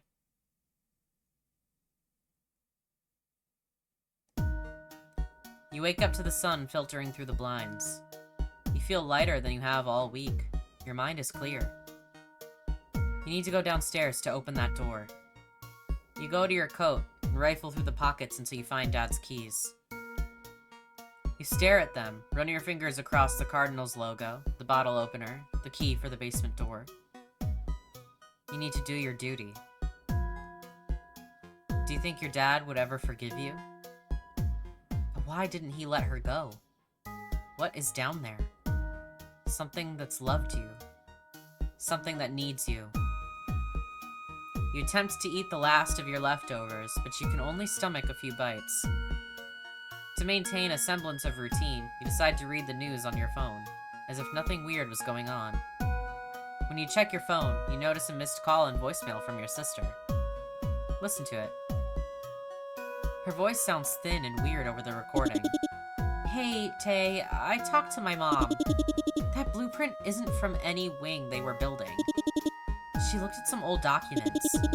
It's gotta be way older. She has no info about it. She also said you can sell that table or whatever. And she doesn't think Dad killed anyone. Call me back when you can. We're just skipping over the doesn't think Dad killed anyone. For sure. Down in the basement, it still feels warm. But you can't feel any presence there. At this point, you've grown to be able to tell when she's there. So you sit on the ground in front of the locked door. You pull out the keys and stare at the door. There's nothing there. Are you sure she's okay? Your hands shake even though you're not cold. Seems like hours before you feel something wafting up from beneath you. Not a physical something, but mental waves washing over you. It is crawling. Feels like it's been crawling all this way from somewhere, exhausted. She's here. I am sorry. I cannot show myself right now. It's okay. It was a false image anyway, right? That is correct. I am glad you are here. I am so tired after all this effort I have made to bring you here. I have been so hungry. Why is she hungry? Why are you hungry? Please do not be apprehensive. I can feel your reluctance. It was just a slip of the tongue, saying hungry. But is it true? She doesn't answer you. No one has taken care of me since your father died. It feels like a tendril, like a tentacle that reaches for the keys. It covers your hand and strokes it softly. And then, your fingers curl away, one after another, until your palm is open. Please. You stand up and put the key into the lock, feeling it pop open as you turn. The door is fragile and swings open easily. I'm so, nervous, but I have to know what's going on here. It's dark. Your legs are almost compelled to move. You start to climb down the dark steps, but you know exactly where to place each foot. No fear, no hesitation. There are a lot of stairs. They seem to never end. You put your hand along the wall and feel the jagged stones. There's no handrail, but you don't need it. The blueprints must have been for this extension. Eventually, your feet stop. No more steps. At the bottom, your eyes begin to adjust to the light. The room is small. There's a hallway to the left. Snow globe! But keep going, darling. Your eyes can't look away from the shelf. There it is. Keep moving, dear. You're almost here. Your breath catches in your throat.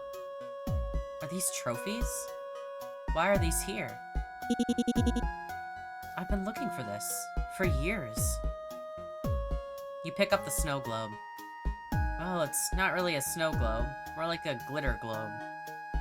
It's covered in a thick layer of dust. You wipe it down on your shirt and stare at it. When you moved to San Diego, you spent a lot of time doing all of the dolphin tours. They're your favorite animal. You actually remember when you got this, on a trip to Florida to visit Roy, your dad let you pick out one thing to buy. You walked around the store, full of weird tourist items, and landed on this. You shake it, gently. As the glitter falls back down, you feel such a sense of nostalgia. It feels like you'll start dry heaving if you don't put it down. I'm gonna hold on to it. Wait, I can't? No! Put it back on the shelf.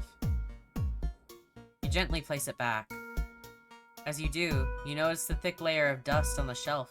Make sure to put it back down in the empty circle where it was. Taylor? Yeah? Please, keep going. You're almost here. You turn to the hallway and start walking. The air grows humid and warmer. You start sweating, and before you know it, your shirt is wet along the collar. It's not long before you enter a huge room. It smells like the fish market down the street from your apartment. 3 walls are stone, and one looks completely black from where you are. There are no more doors, nowhere else to walk to. The room is empty of most things, but you can hear a low humming, like a vacuum in another room. You find a large trash can against the wall. When you take a look inside, you find empty cans of Spam. It smells disgusting. You walk closer to the black wall. Once you get up close, you see that the wall is a huge pane of glass. You kneel down and look at the edges that touch the wall. The glass is very, very thick and covered in algae all along the bottom. You stand and look up. The top of the glass doesn't touch a ceiling, as the ceiling is so high up that you cannot see it. When you listen closely, you hear the sounds of water moving. There's a ladder leaning against glass that you could use to climb to the top edge. You stare into the water in the faint light. Are you here? Finally. You hear her. It makes you realize that there was no real audio before, just a hallucination inside your head. Welcome to my prison. This is the strongest you felt to her, whatever she is now. What are you? I will show you. The water rumbles and you place your hand against the glass. You stare at the massive monster. It extends completely in all directions. You hesitate to describe it, even in your own mind. There is no creature in the lexicon of humanity that could express what is in front of you. Her form terrifies you. It is beyond any guess you could have made. She is all things, and you feel your mental state draining as you look her up and down. A giant eye closed in the center of your vision.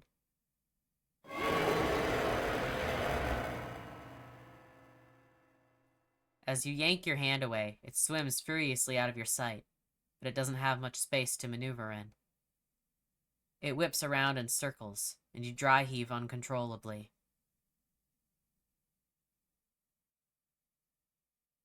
One of many limbs pans by you. It hits the glass and you fall to your knees. I am sorry if this is horrific, but this is what I am. Caged. Bound. The ground shakes.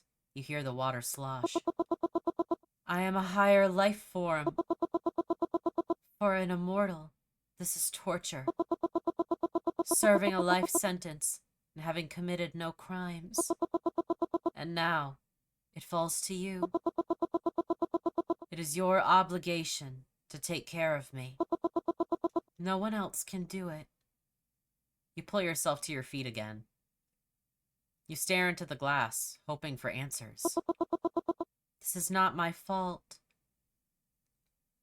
It's not mine either. She comes back to the glass, and her form overwhelms you again. Oh, Taylor. It really does not matter whose fault this is now. My life is your baggage, as it was your father's and his. I am paying the price for someone's curiosity. And now it is your turn. Where is Abby? You feel her anger subtly. It is me, but it is not my name. Why are you called that then? At first, the man who captured me. Could it have been Charles Hublatte? No, he was born into this obligation also. I know you can read my mind, but it might be nicer if you wait for me to speak out loud. You force a soft smile. So my great-grandfather, Roger. I was not at full capacity or size at that time. I was easily overwhelmed and brought here. Once I grew large enough, we both realized he couldn't set me free. And while I started out as a blessing to him, eventually I was just a burden. It takes a lot of effort and money to make sure I do not die. My immortality makes the same. Your eyes roll up into your head reflexively as she laughs.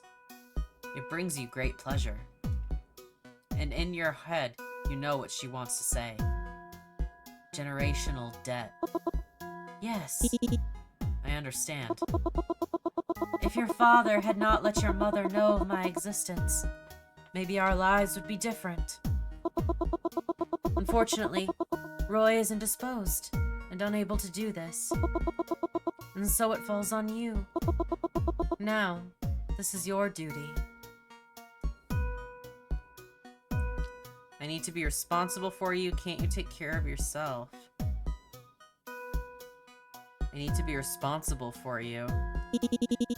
I can't leave you here, alone. You are right. Down here, being on my own, it will make me go mad. I am not just sentient. My abilities are deeper than you know now. And so, I will grow incredibly bored. So? Although I am stuck here, I still have reach. I cannot guarantee I would not become sadistic.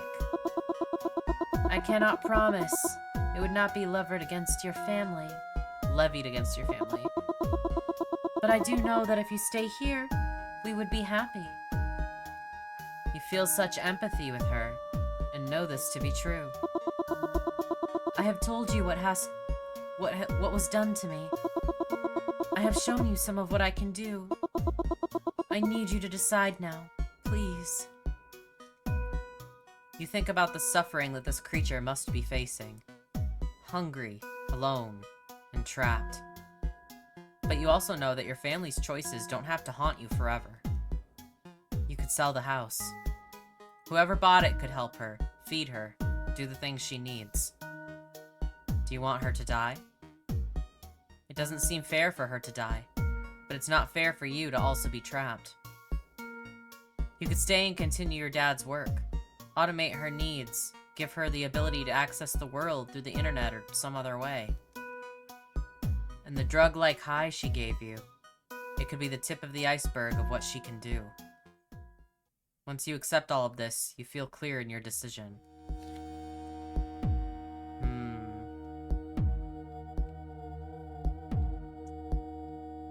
Can I save?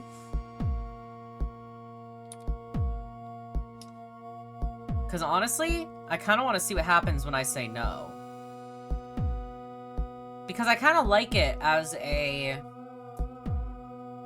metaphor for sort of like a family curse, in a sense. And saying, you know, I will not be held responsible for my family's mistakes. I will not be the same as them. Like, I will do things on my own. I am not the hook for my family's mistakes. You know, there may not be anyone else to take care of her. Roy could take the house. Maybe Dawn would do it. You don't know what Dawn and Roy even know about the family obligation. Anyone could buy the house and take this over. It doesn't have to be your responsibility. You need to choose. Deny the burden. Yes. No. I'm not the hook for my family's mistakes. I understand you're trapped, but I'll be trapped if I agree to this. I see. I could try to force you to stay, but I have already experienced that. It did not feel good. I'm not going to just abandon you, though. I have a plan. Please, though. Before you go, I am so hungry. You feed her, make sure the filters are clean and the water temperature is correct. After that, on the same day, you pick up your things to leave. There's only a few items you take. Grandma's blanket, Scotty's collar, and your snow globe. But you sneak out carefully while trying not to think about it. You get in the rental car and drive toward Gene's house. You leave the keys on his front porch, under his mat, and a note. Keys under mat, will let you know what to do with the house. You make it home to San Diego and go back to your life. Over the next few weeks, Roy won't stop calling you.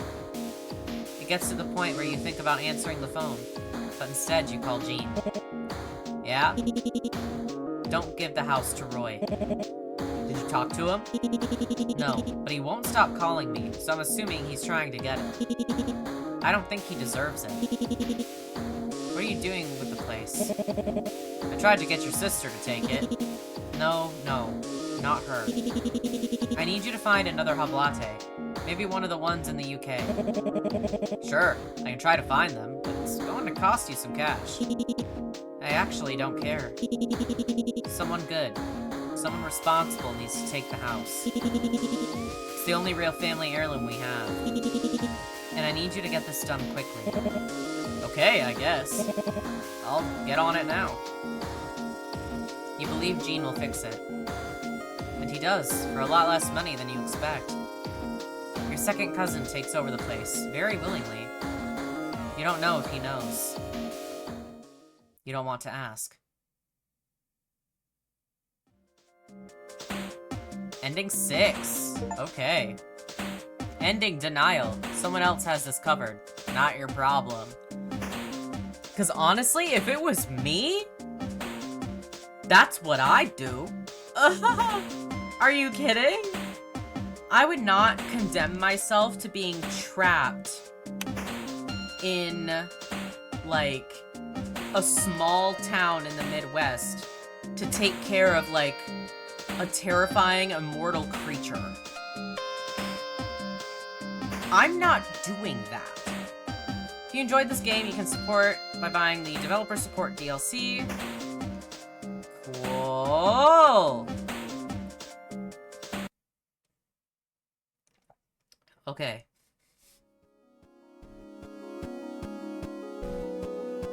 Let's, just because it's easy, let me load this and see what happens.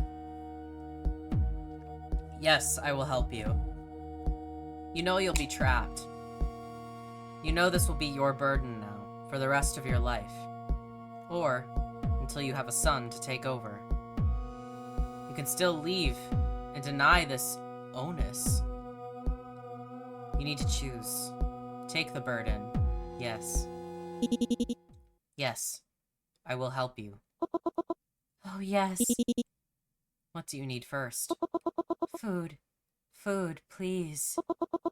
I am so very, very hungry. Thank you for being so kind to me. You settle in easily with her. She was right. It's clear she cares about you, and you treat her better than your father ever did. You find Dad's supplies, and negotiate a better discount than he could. He was always bad with people. You get her fresh food, a variety of food. Unsurprisingly, she does care about how things taste. And she also hates spam. She's back to full strength in no time. After a few weeks, you find yourself spending more time with her, down in the room with her tank. One of these afternoons, she helps you imagine you're lying on a soft towel on Paraga Beach in Greece, with the sun beating down on you. You almost feel like you'll get a sunburn. The sound of the waves, the seagulls overhead, the smell of seaweed. In the quiet, you can feel her probing into your mind. What are you reaching for in there? Some old memories. And what did you find? Something newer. You have been yearning to ask me something. I don't know if I'd call it yearning. Ask. What should I call you? You could continue to call me Abby, as your family has. But you don't like that name. This is true. What would your people call you? Firstly, they are not people. Secondly, they would not call me she, as you do in your head. It's more comforting to me to think of you that way. You know, she, like a chip? Instead of as the monster I am. I don't think you're a monster. And I know I can't talk about you with anyone, but it would be nice to give you a name. I remember everything that has ever been known by my species, for all time. Should be easy to pick a name, then. Any traditional name would be unpronounceable by you anyway. Let's go simple, then. The one I would like to translate vaguely to the dreaming deep, harbinger of the abyssal mind. That's a serious title. What about Cordelia? You can feel her pull her attention away from you and towards something else. Almost instantly she comes back. You feel her, with full force, push the text of King Lear and the video from every episode of shows Buffy the Vampire Slayer and Angel into your brain. You immediately start gasping in anguish. It burns as your cells intake the information all at once, but a minute later, your breath calms. The information she feeds you like this is permanent too. You sometimes still forget what you had for breakfast, but you'll have, forever, the memory of every outfit Oz wore. I cannot find a reason not to cannot find a reason not to from either of these. Given name, it's a better one, you think.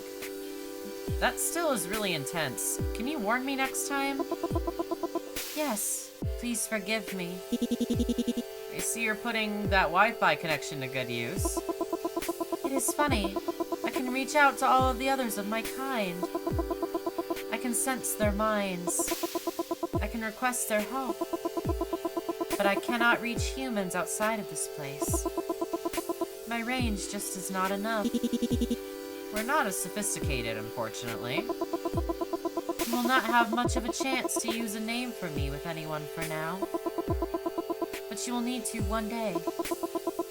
There is a lot I can do, but I cannot help you live forever. I know. After a few years, you've upgraded all of her equipment so that you can take time away. Your dad didn't know the internet well enough to find some of the electrical appliances you know about. She was vaguely upset to hear you've taken apart cat feeders to make her an automated setup. It makes her feel a little infantilized, or whatever feelings she can feel that's close to that. Cordelia cannot send information out to the internet, but she can read anything on it. She ferociously ingests as much as she can, and relays what she thinks is helpful to you. There's even things she's taught you that will help you get her out of here someday. You can take time away, but you usually don't want to. For the most part, you spend your time taking care of the house, or her. You never get used to sleeping in your old room, even after you refurnish it. Eventually, you bring the couch down into the basement, the real basement. Most of the time, you sleep down there with her, under Grandma's blanket. Cordelia plays visions of your father's youth, your grandfather's youth, your childhood. It's much, much better than falling asleep to the TV. Ending 5. Ending tradition. You deserved better, and so did she. Skip end credits. Thank you, thank you. Let me look at... Yeah, 1, 2, 3, 4, 5. Stay quiet is ending 1. Be scared every time, and leave. Before you help her, force her to bring you joy. Open the lockbox, watch the tape, leave. And then... Open the lockbox, watch the tape, go into the true basement, destroy it all. That sounds like a crazy ending, low-key.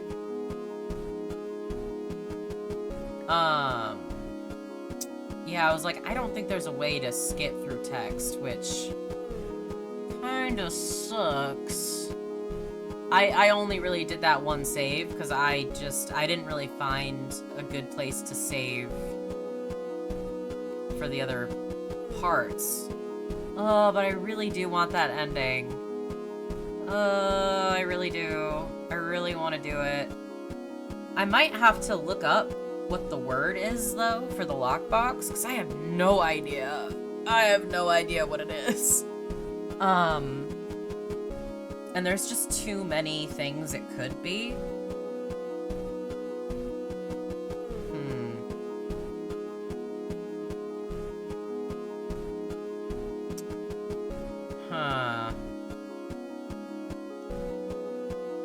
I guess ending 1 would be really easy to get to. Just stay quiet, not say anything to anybody.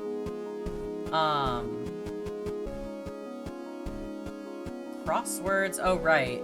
Crosswords unlock with each ending, and then you can also access music. I do like the Day Zero music, though. Bedtime. Basement, ambient. Basement. And basement full.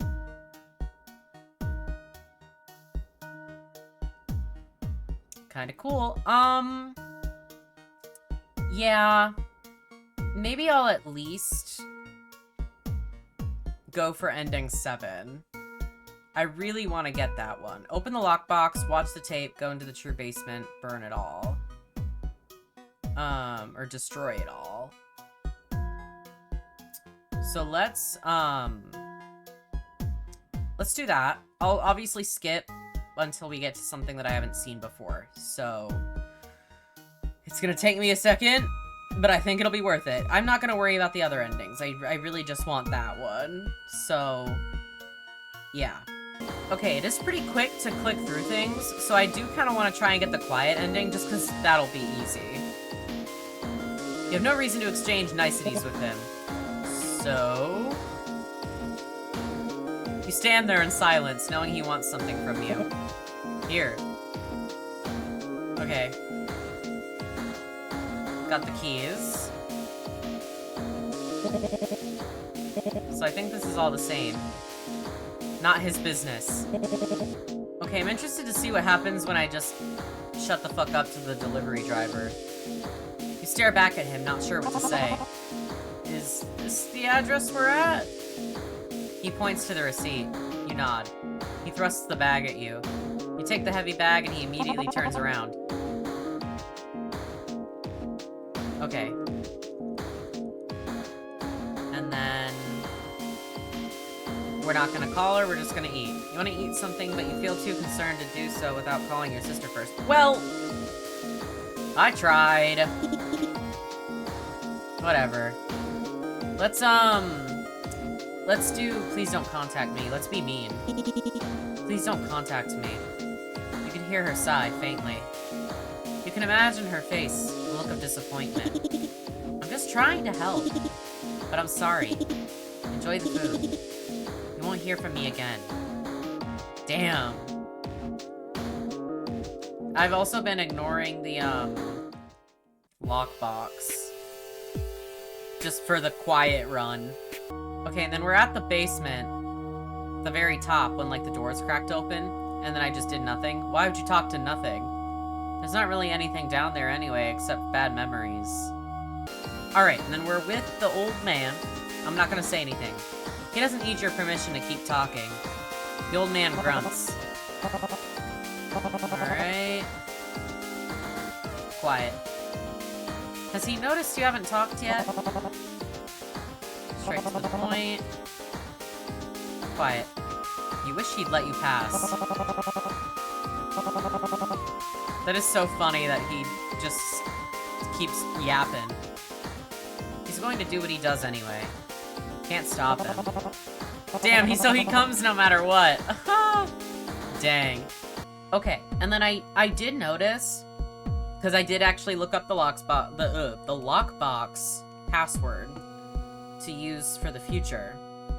After I'm done with this, like, quiet run. But you can actually go back and keep reading journal entries, which I didn't know. I thought you could just do it once. And I guess the password's hidden if you keep looking in them. So my bad. You skim back through some of these notebooks, not finding anything that interesting. It's mostly things you remember. How much Dad didn't want the responsibility of a dog, the time the pipes burst and he had to repair them himself. You pick up another older notebook, dated from right before Dad met Sandra. They're the same logs, similar times and temperatures. And then personal entries. You see your name and stop to read a few. 1993. Dad and Mom finally moved out. Mom still comes over to help with Taylor a lot. It's hard to balance my personal obligations with family obligations. I'm not good with taking care of things. And yet, here I am. Dad always seemed like he was distant, and I really understand why now. This takes up so much of my time. Do I have an option? I've already done so many awful things, and none of it was my choice. 1997. I've been working on some of these automations. The ham radios, plus some of the newer electronic switches I've found, have made it so I can be away for longer. I did manage to join a book club, and there's a woman there that I've grown close to. I need that space away from this, or it feels like a burden. She doesn't like it, but I need it so I don't go insane. Sometimes it feels like she's still in my head, even when I leave. Even when I know she can't reach me. I hear her. 1999. With Mom and Dad both being dead, I feel so alone in this. Not that Mom knew. Taylor is a wonderful child. He's bright and kind, but seeing him brings up so much pain. And he always needs my help. Sandra can only do so much. Even though marrying Sandra has made my life so much more fulfilled, I can't talk to her or Taylor like I talk to Abby. And no one can know I talk to Abby. There's at least one more journal here where you could look at. You step back away from the desk to decide what else to look at. Okay. Yeah, we're looking at that last journal. This notebook's label is in someone else's handwriting. It's not Grandma's. It could be Grandpa's. 1989. Abby says that it's time. I don't know if I agree with her. Mary knows we need to move, but doesn't want Roy to get the house. She won't be swayed. Abby says he can do what Dad had Eddie do. The only other option is Mark. Mark has always been an obedient child. Never tried to come down here. But I know he wants to start a family. It was hard enough for me, but I believe she's right. And Mary's just going to be happy if I invite Mark to come back home. You skip ahead, concerned, until you find your dad's handwriting. 1989. The things Dad's told me in the past week have cleared up a lot of questions I had my whole life. Roy was here and left. He'll do what Dad said, but he's mad. He says this should be him, and I understand why it's not. I wish Dad would have told me about this burden months ago. Catherine is pregnant. She hates it here. I can't tell her why we have to stay here. I don't know if she'll leave.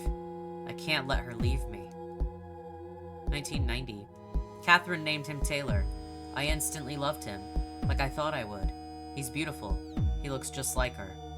She's here, in the house. With Taylor here, Catherine will never leave. In this place, with this albatross. How funny. A seabird being my metaphor here, stuck so far from the water.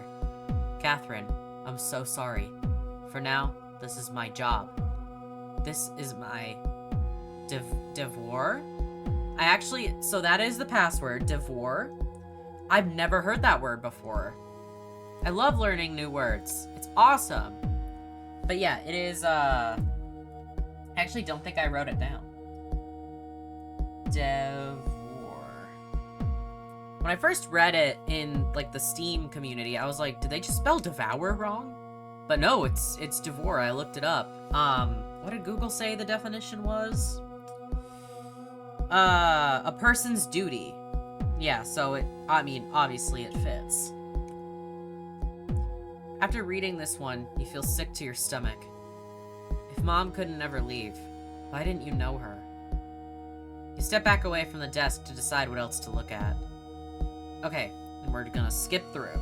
Okay, this is the part about, like, the fish supplies and stuff, and, Cordelia's voice is like, don't take it out of here, and I'm gonna be quiet. Are you sure? Yes. You shiver and push away the weird thoughts. On your way up the stairs, you get stopped in place. Your feet will not move at first, like they are glued to the ground. Please do not leave. You dig deep and manage to lift your foot from the ground to the next step. Dang. Well, let's skip through. Okay, I accidentally skipped through some stuff that was new. I didn't realize it, my bad.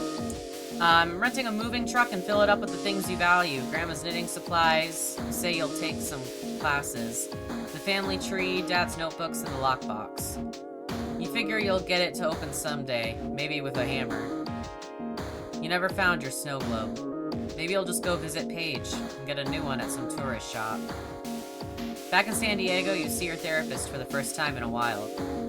As usual, you don't have much to say. Basically, from what I gathered from when I was really skipping through, the old man came, wanted to take furniture and stuff, and all I saw was the character being like, oh my god, shut the fuck up.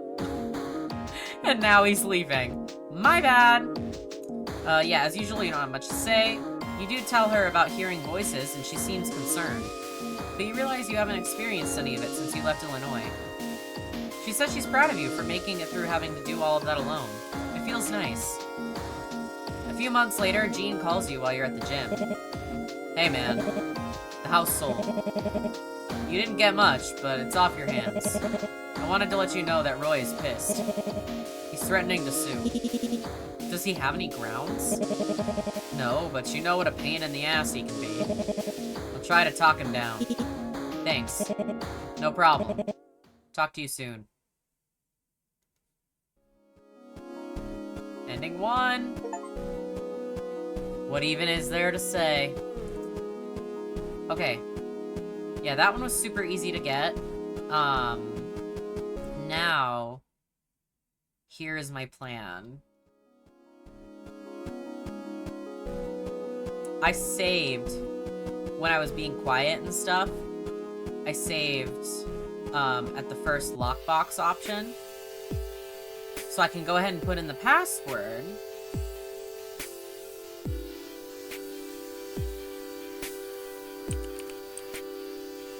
Devor.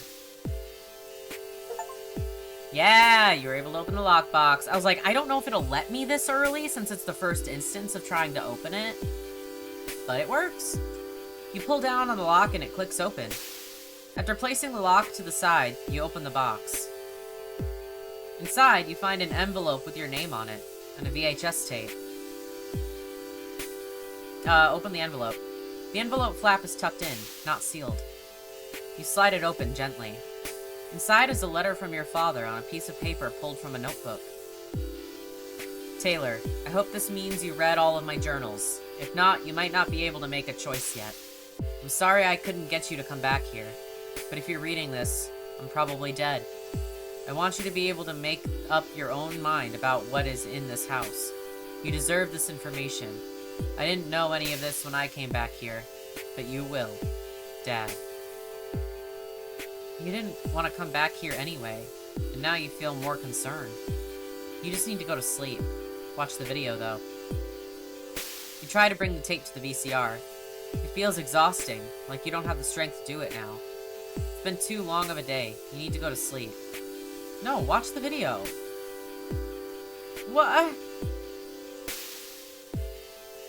Dude, watch the video! Ugh, fine, get ready for bed. You decide to get ready for bed. Okay. Yeah, whatever. I think this is the same, so... Okay, so I'm talking to Paige and about the lockbox because I have it open now. So she's like, what's in it? It says, tape and a letter from Dad. Nah, never heard about it. Have you watched the tape? Not yet, but I will. I hope it's my school graduation. If it is, I'll send it to you. Sweet, thanks. That's fun. I like that. So I will get the chance to watch it at the very least, so hooray. Okay, finally. You're not ready to watch the tape, are you? You put the rest of the food in the fridge. There's not much else you'll be able to get done tonight. Could watch the tape, please. Watch the video. Jesus, finally. It's late. But more than that, the idea of watching the tape scares you really bad for some reason. You don't know why. Maybe tomorrow you'll have the energy. No, watch the fucking video. Are you kidding? Oh my god. You piss me off. You keep teasing me. It's so awful. Whatever. Okay, can we finally watch this goddamn tape? Watch the video. You reach out to touch the tape. As your finger hits the plastic, you get a very strong shock. You pull your hand back and put your fingertips in your mouth. It's better if you just go to bed. I'm going to kill you! Why can't... Dude. This is driving me nuts. Okay. For the love of God, let me watch this tape! You pick up the tape. A horrible shiver vibrates through your body. It's the cold, your exhaustion, and something about watching this that makes you feel like you're coming down with the flu. You're concerned that if you watch it, you'll know too much before you're meant to. But you feel able to watch it now. Maybe you should. Please, for the love of Jesus! Ugh, watch tape, know the truth. Thank God! I know now, at least, that, like, the game was just like, hey, you can't watch it yet, it's too early. Like, you have to have the conversation with the entity down in the basement first. But, like, let me watch it. You are the most tired you've been all week, but for the first time, you don't feel hesitant when going to watch this tape. You You find the VCR remote hiding in the couch cushions, unsurprisingly. You put the tape into the player. It needs to be rewound, and as you wait for that to finish, your anticipation grows. You take a deep breath. You hear the click as it stops, and then you press play. Are you recording me? Yes, Dad. How does this device work? It's just a video camera. Does it get audio too? Yes, it hears you too. So, who am I? Your name is Roger Hablate. And who are you? Dad, I'm Charles, your son. The man on screen gasps and clutches his chest. No, he's dead. Dad, I'm not dead. I saw you die. Your memory is just bad. I'm fine, and so are you. The camera zooms in, closing in on Roger's face. He looks haggard, even in his nice suit. Under his eyes are dark gray circles. Do you think she can reach me here? Dad, we really need to talk about what you think happened. I underestimated what she could do. If you say you're Charles, that means she made me choose you to carry this duty next. But it's impossible. It's been many, many years since Charles died. What day do you think it is? How should I know? I was so naive when I did this to us. It's a forever contract, a whole life curse. I have paid her price over and over and over. You too will come to understand fear, as I have. The boiling of the blood. Eons of time. She can pause it all.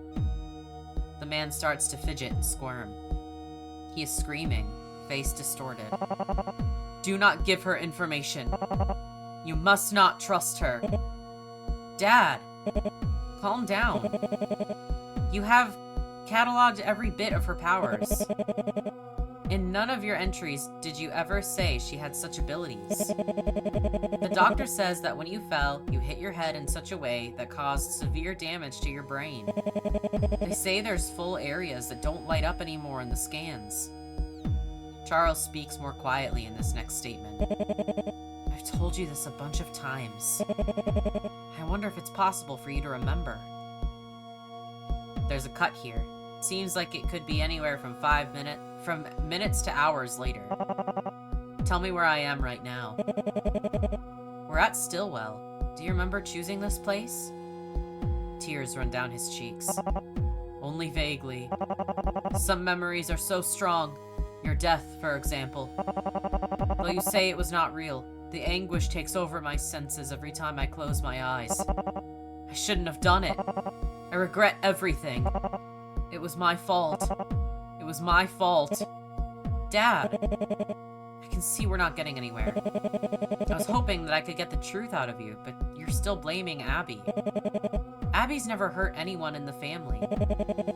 She'd have no way to do this to you anyway. She's trapped. Roger starts hyperventilating. She can come to you as anyone. If you see my son Charles, please tell him I didn't mean to do it. I'm sorry. I have to leave. Seeing you like this is too much. Mom keeps asking me to come live here with you, but I don't trust you won't upset her. I'm going to stop the recording now. This seems to have been a bad idea. The tape ends. You sit here in the dark, staring at the black TV, for so long that you start to see the sun coming up. You force yourself to walk to the bathroom and at least brush your teeth before you fall asleep. You brush your teeth with your eyes closed, a sick feeling in the pit of your stomach. You crawl on the couch in your clothes. Grandma's blanket feels soft and warm over your shoulders in the cold house. You fall asleep without even turning on the TV.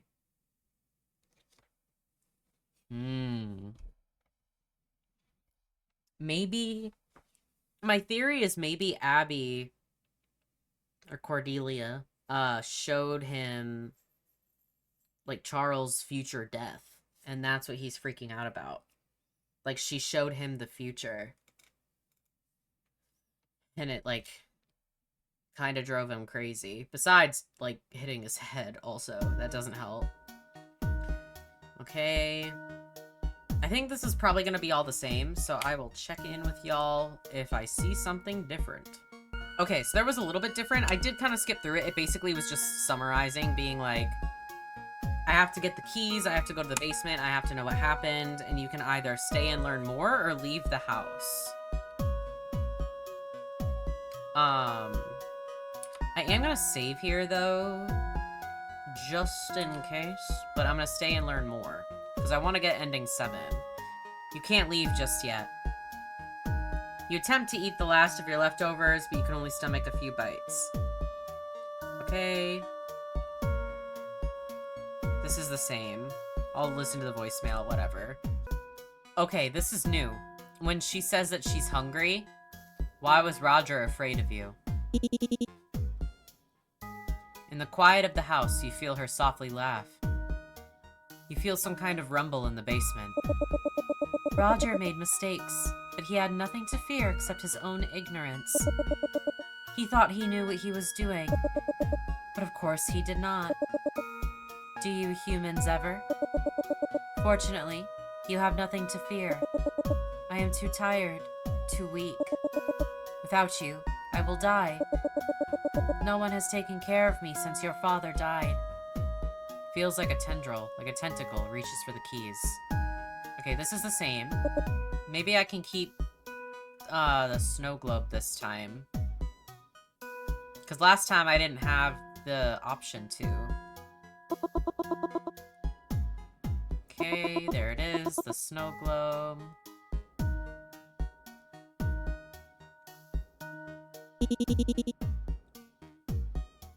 Pick up the snow globe, yeah.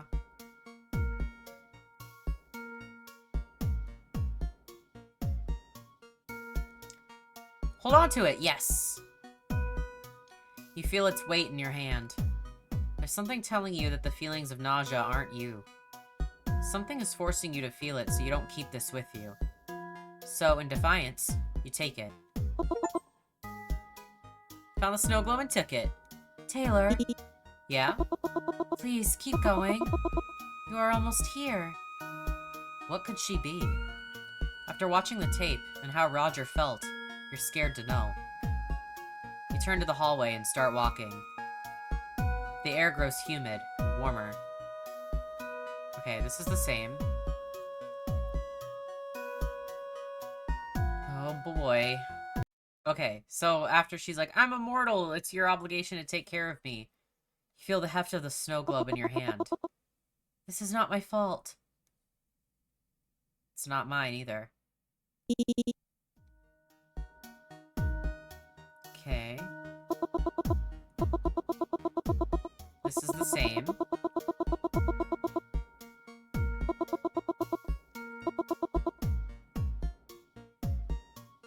I'm gonna ask where is my mom this time, though. Where is my mom? Your dad pushed her away. Could you imagine telling someone about me? No, you couldn't. He should have kept it to himself.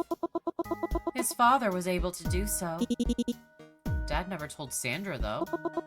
Yes, true. Later on, he was even willing to force her to leave so that he could eventually pass this on to you. It was very selfless, so maybe he learned from his mistakes with Catherine.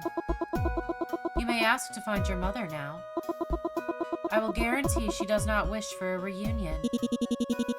Are you using your powers to stop her from wanting that? I am strong, but I am not that strong.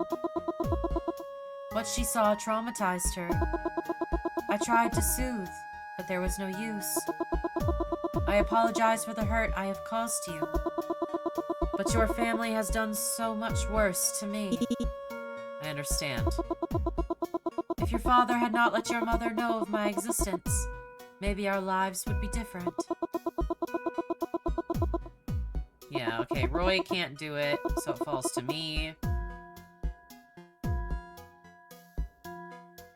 I'm gonna ask, can't you take care of yourself? Do you not understand that I cannot leave? I do, but wasn't my dad working on ways for you to do it on your own? It is true. Mark helped me make it easier. There is an automatic feeder. a salinity monitor. But down here, being on my own, it will make me go mad. Yeah, I'm not just sentient. Okay. Grow incredibly bored. Yeah.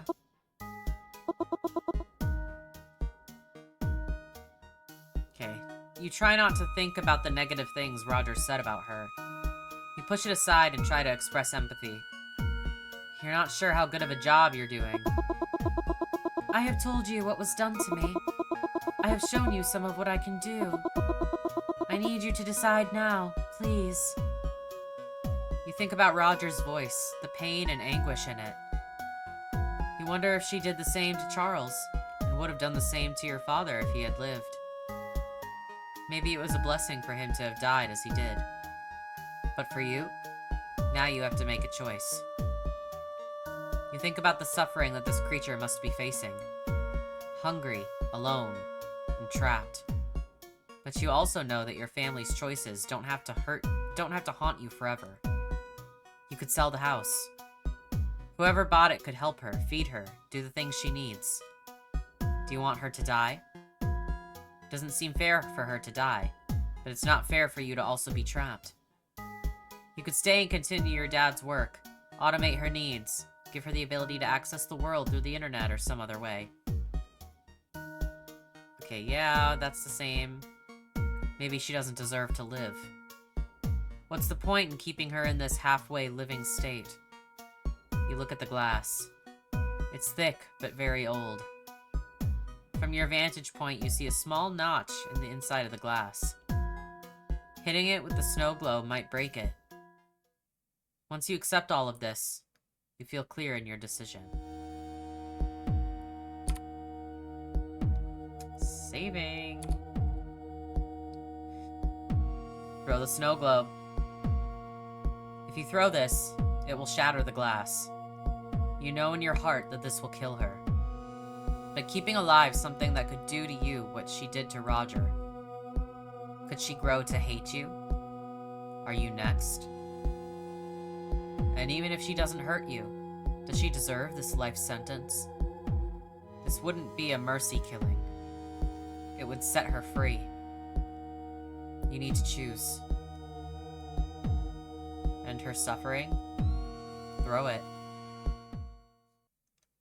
You step back a few steps until most of the glass is visible.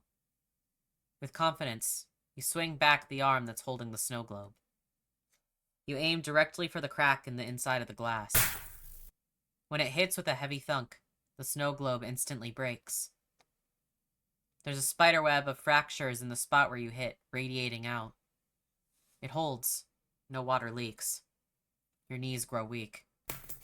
Then, to your surprise, the tank glass starts to make a cracking noise. What have you done? You find yourself screaming your next words. Tell me about what you did to Roger. Nothing he did not deserve. You start to sense a panic in her thoughts.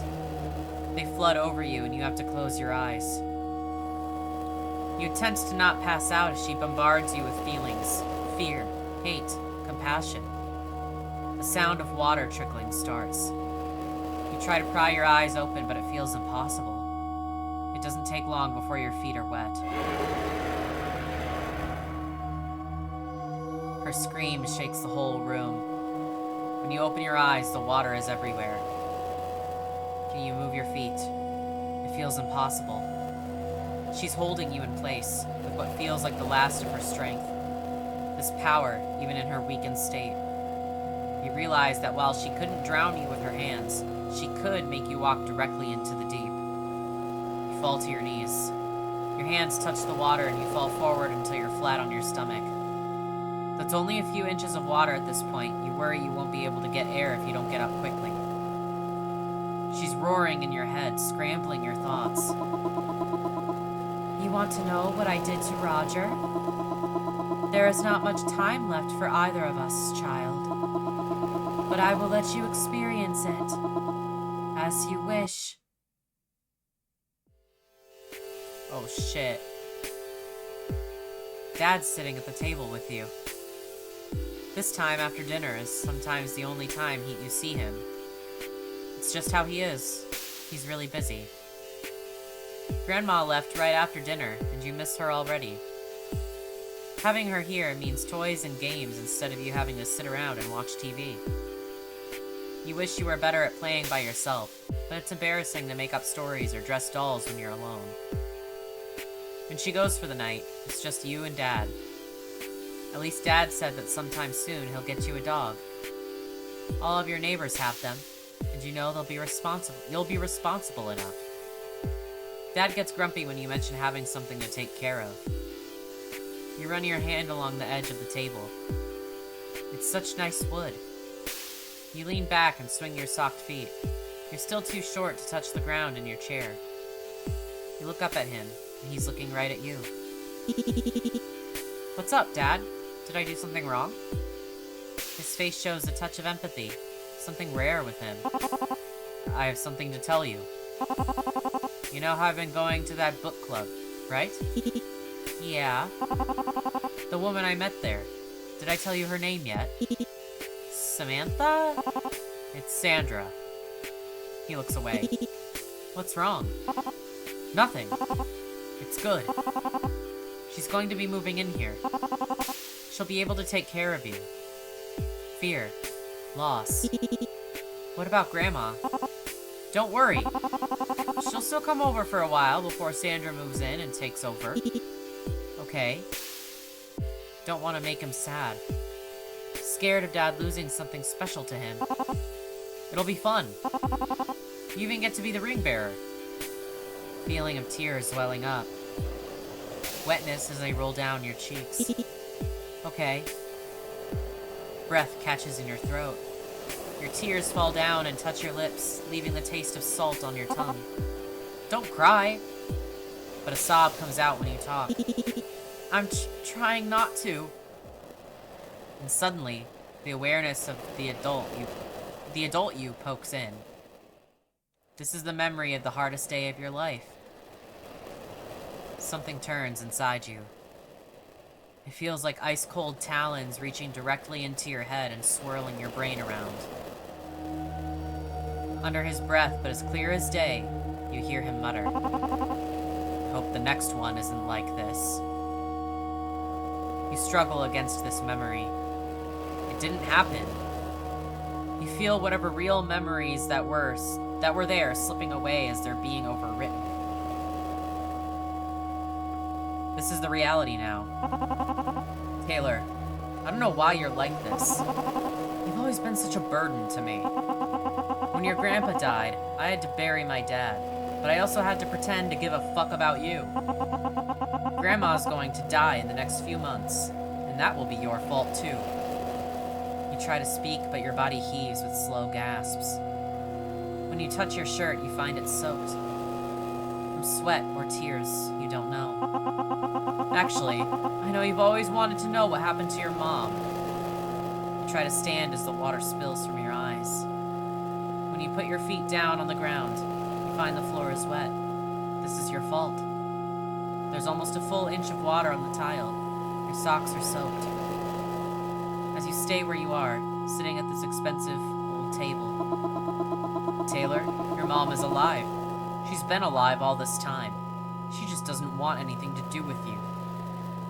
Tears pour out of your eyes like a faucet. They slide into your mouth, down your shirt, drip down to the floor. It's not stopping. It's between heaves, you call out, "Dad, I'm sorry." Your dad crosses his arms. I told her all she had to do to be with you is to live here. She said she'd rather die. She hates you so much that she went into hiding. I can't even find her. His distorted laughing hurts your ears. You need to get away from this. It's hard to see through the blur, but you push your chair away from the table to walk away. Standing takes more effort than anything you've ever done. It's slow motion, like moving through water. Taylor, stop. You force yourself to take a step forward, then another. On your third step, you slip. The impact takes the wind out of you. The back of your head hits the ground so hard that you see stars. This is your fault. This is your fault. This is your fault. This is your fault. Through the blur, you see Dad's face above you. What's worse? The physical pain? Or the fact that they never loved you? He moves close, staring eye to eye with you. His pupils stretch and become rectangular. His face contorts as he screams directly into yours. Now, stay here. Things are not going well.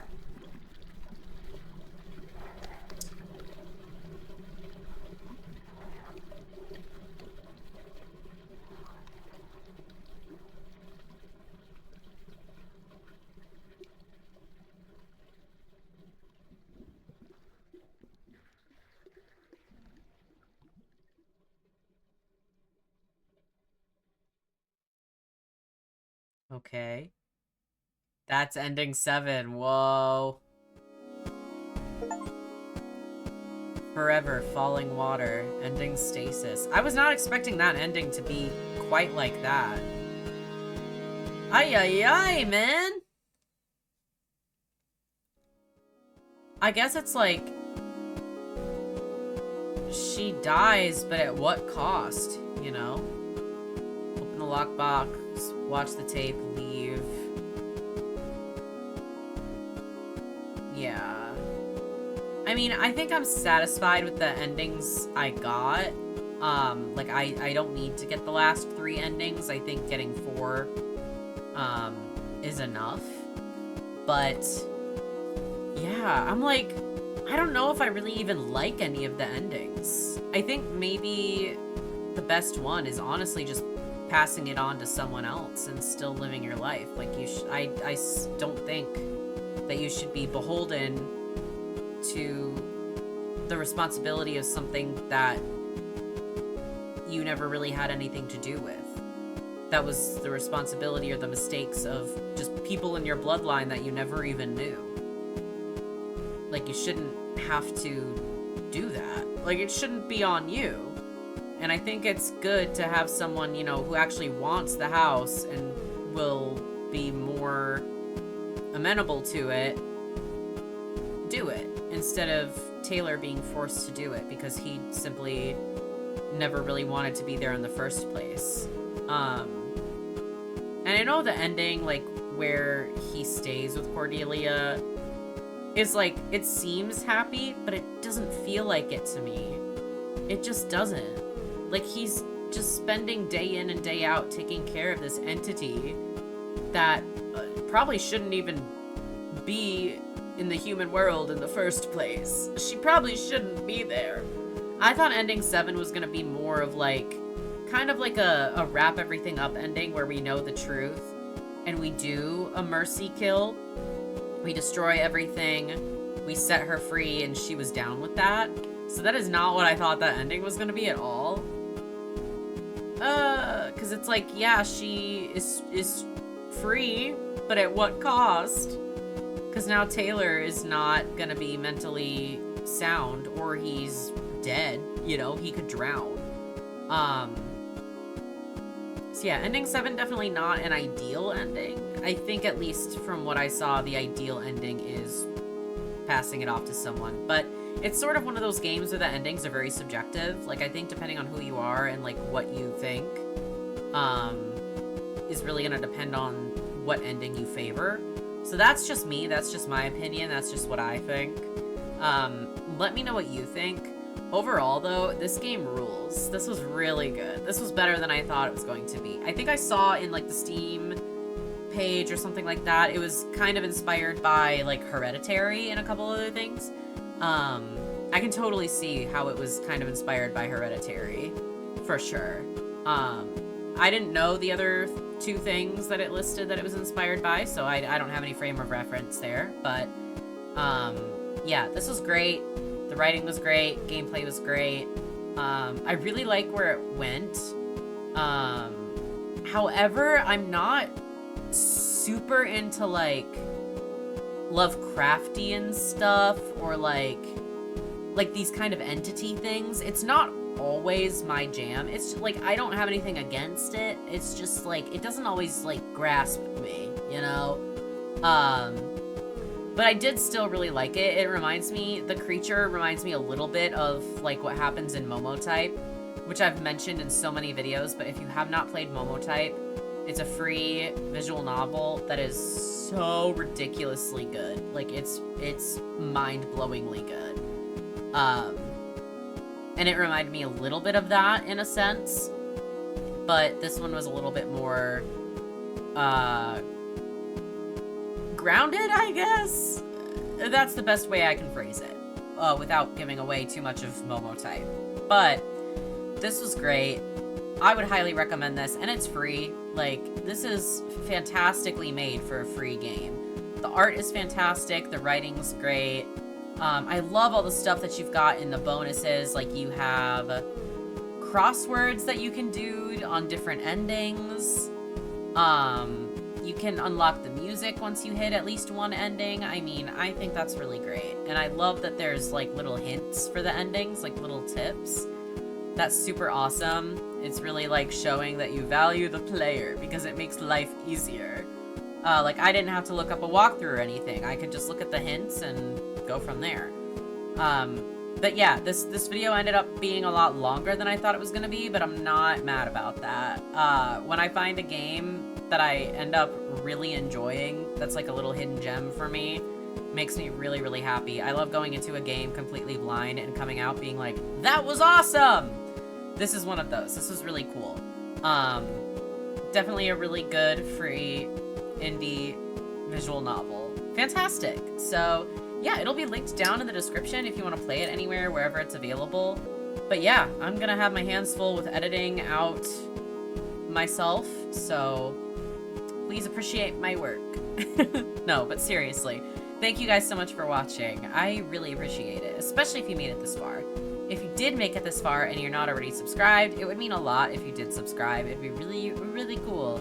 Would mean a lot to me. I play games like this, games not like this. If you have any games that you want to see me play on my channel, please let me know down in the comments. I love hearing suggestions and playing things that people want me to play.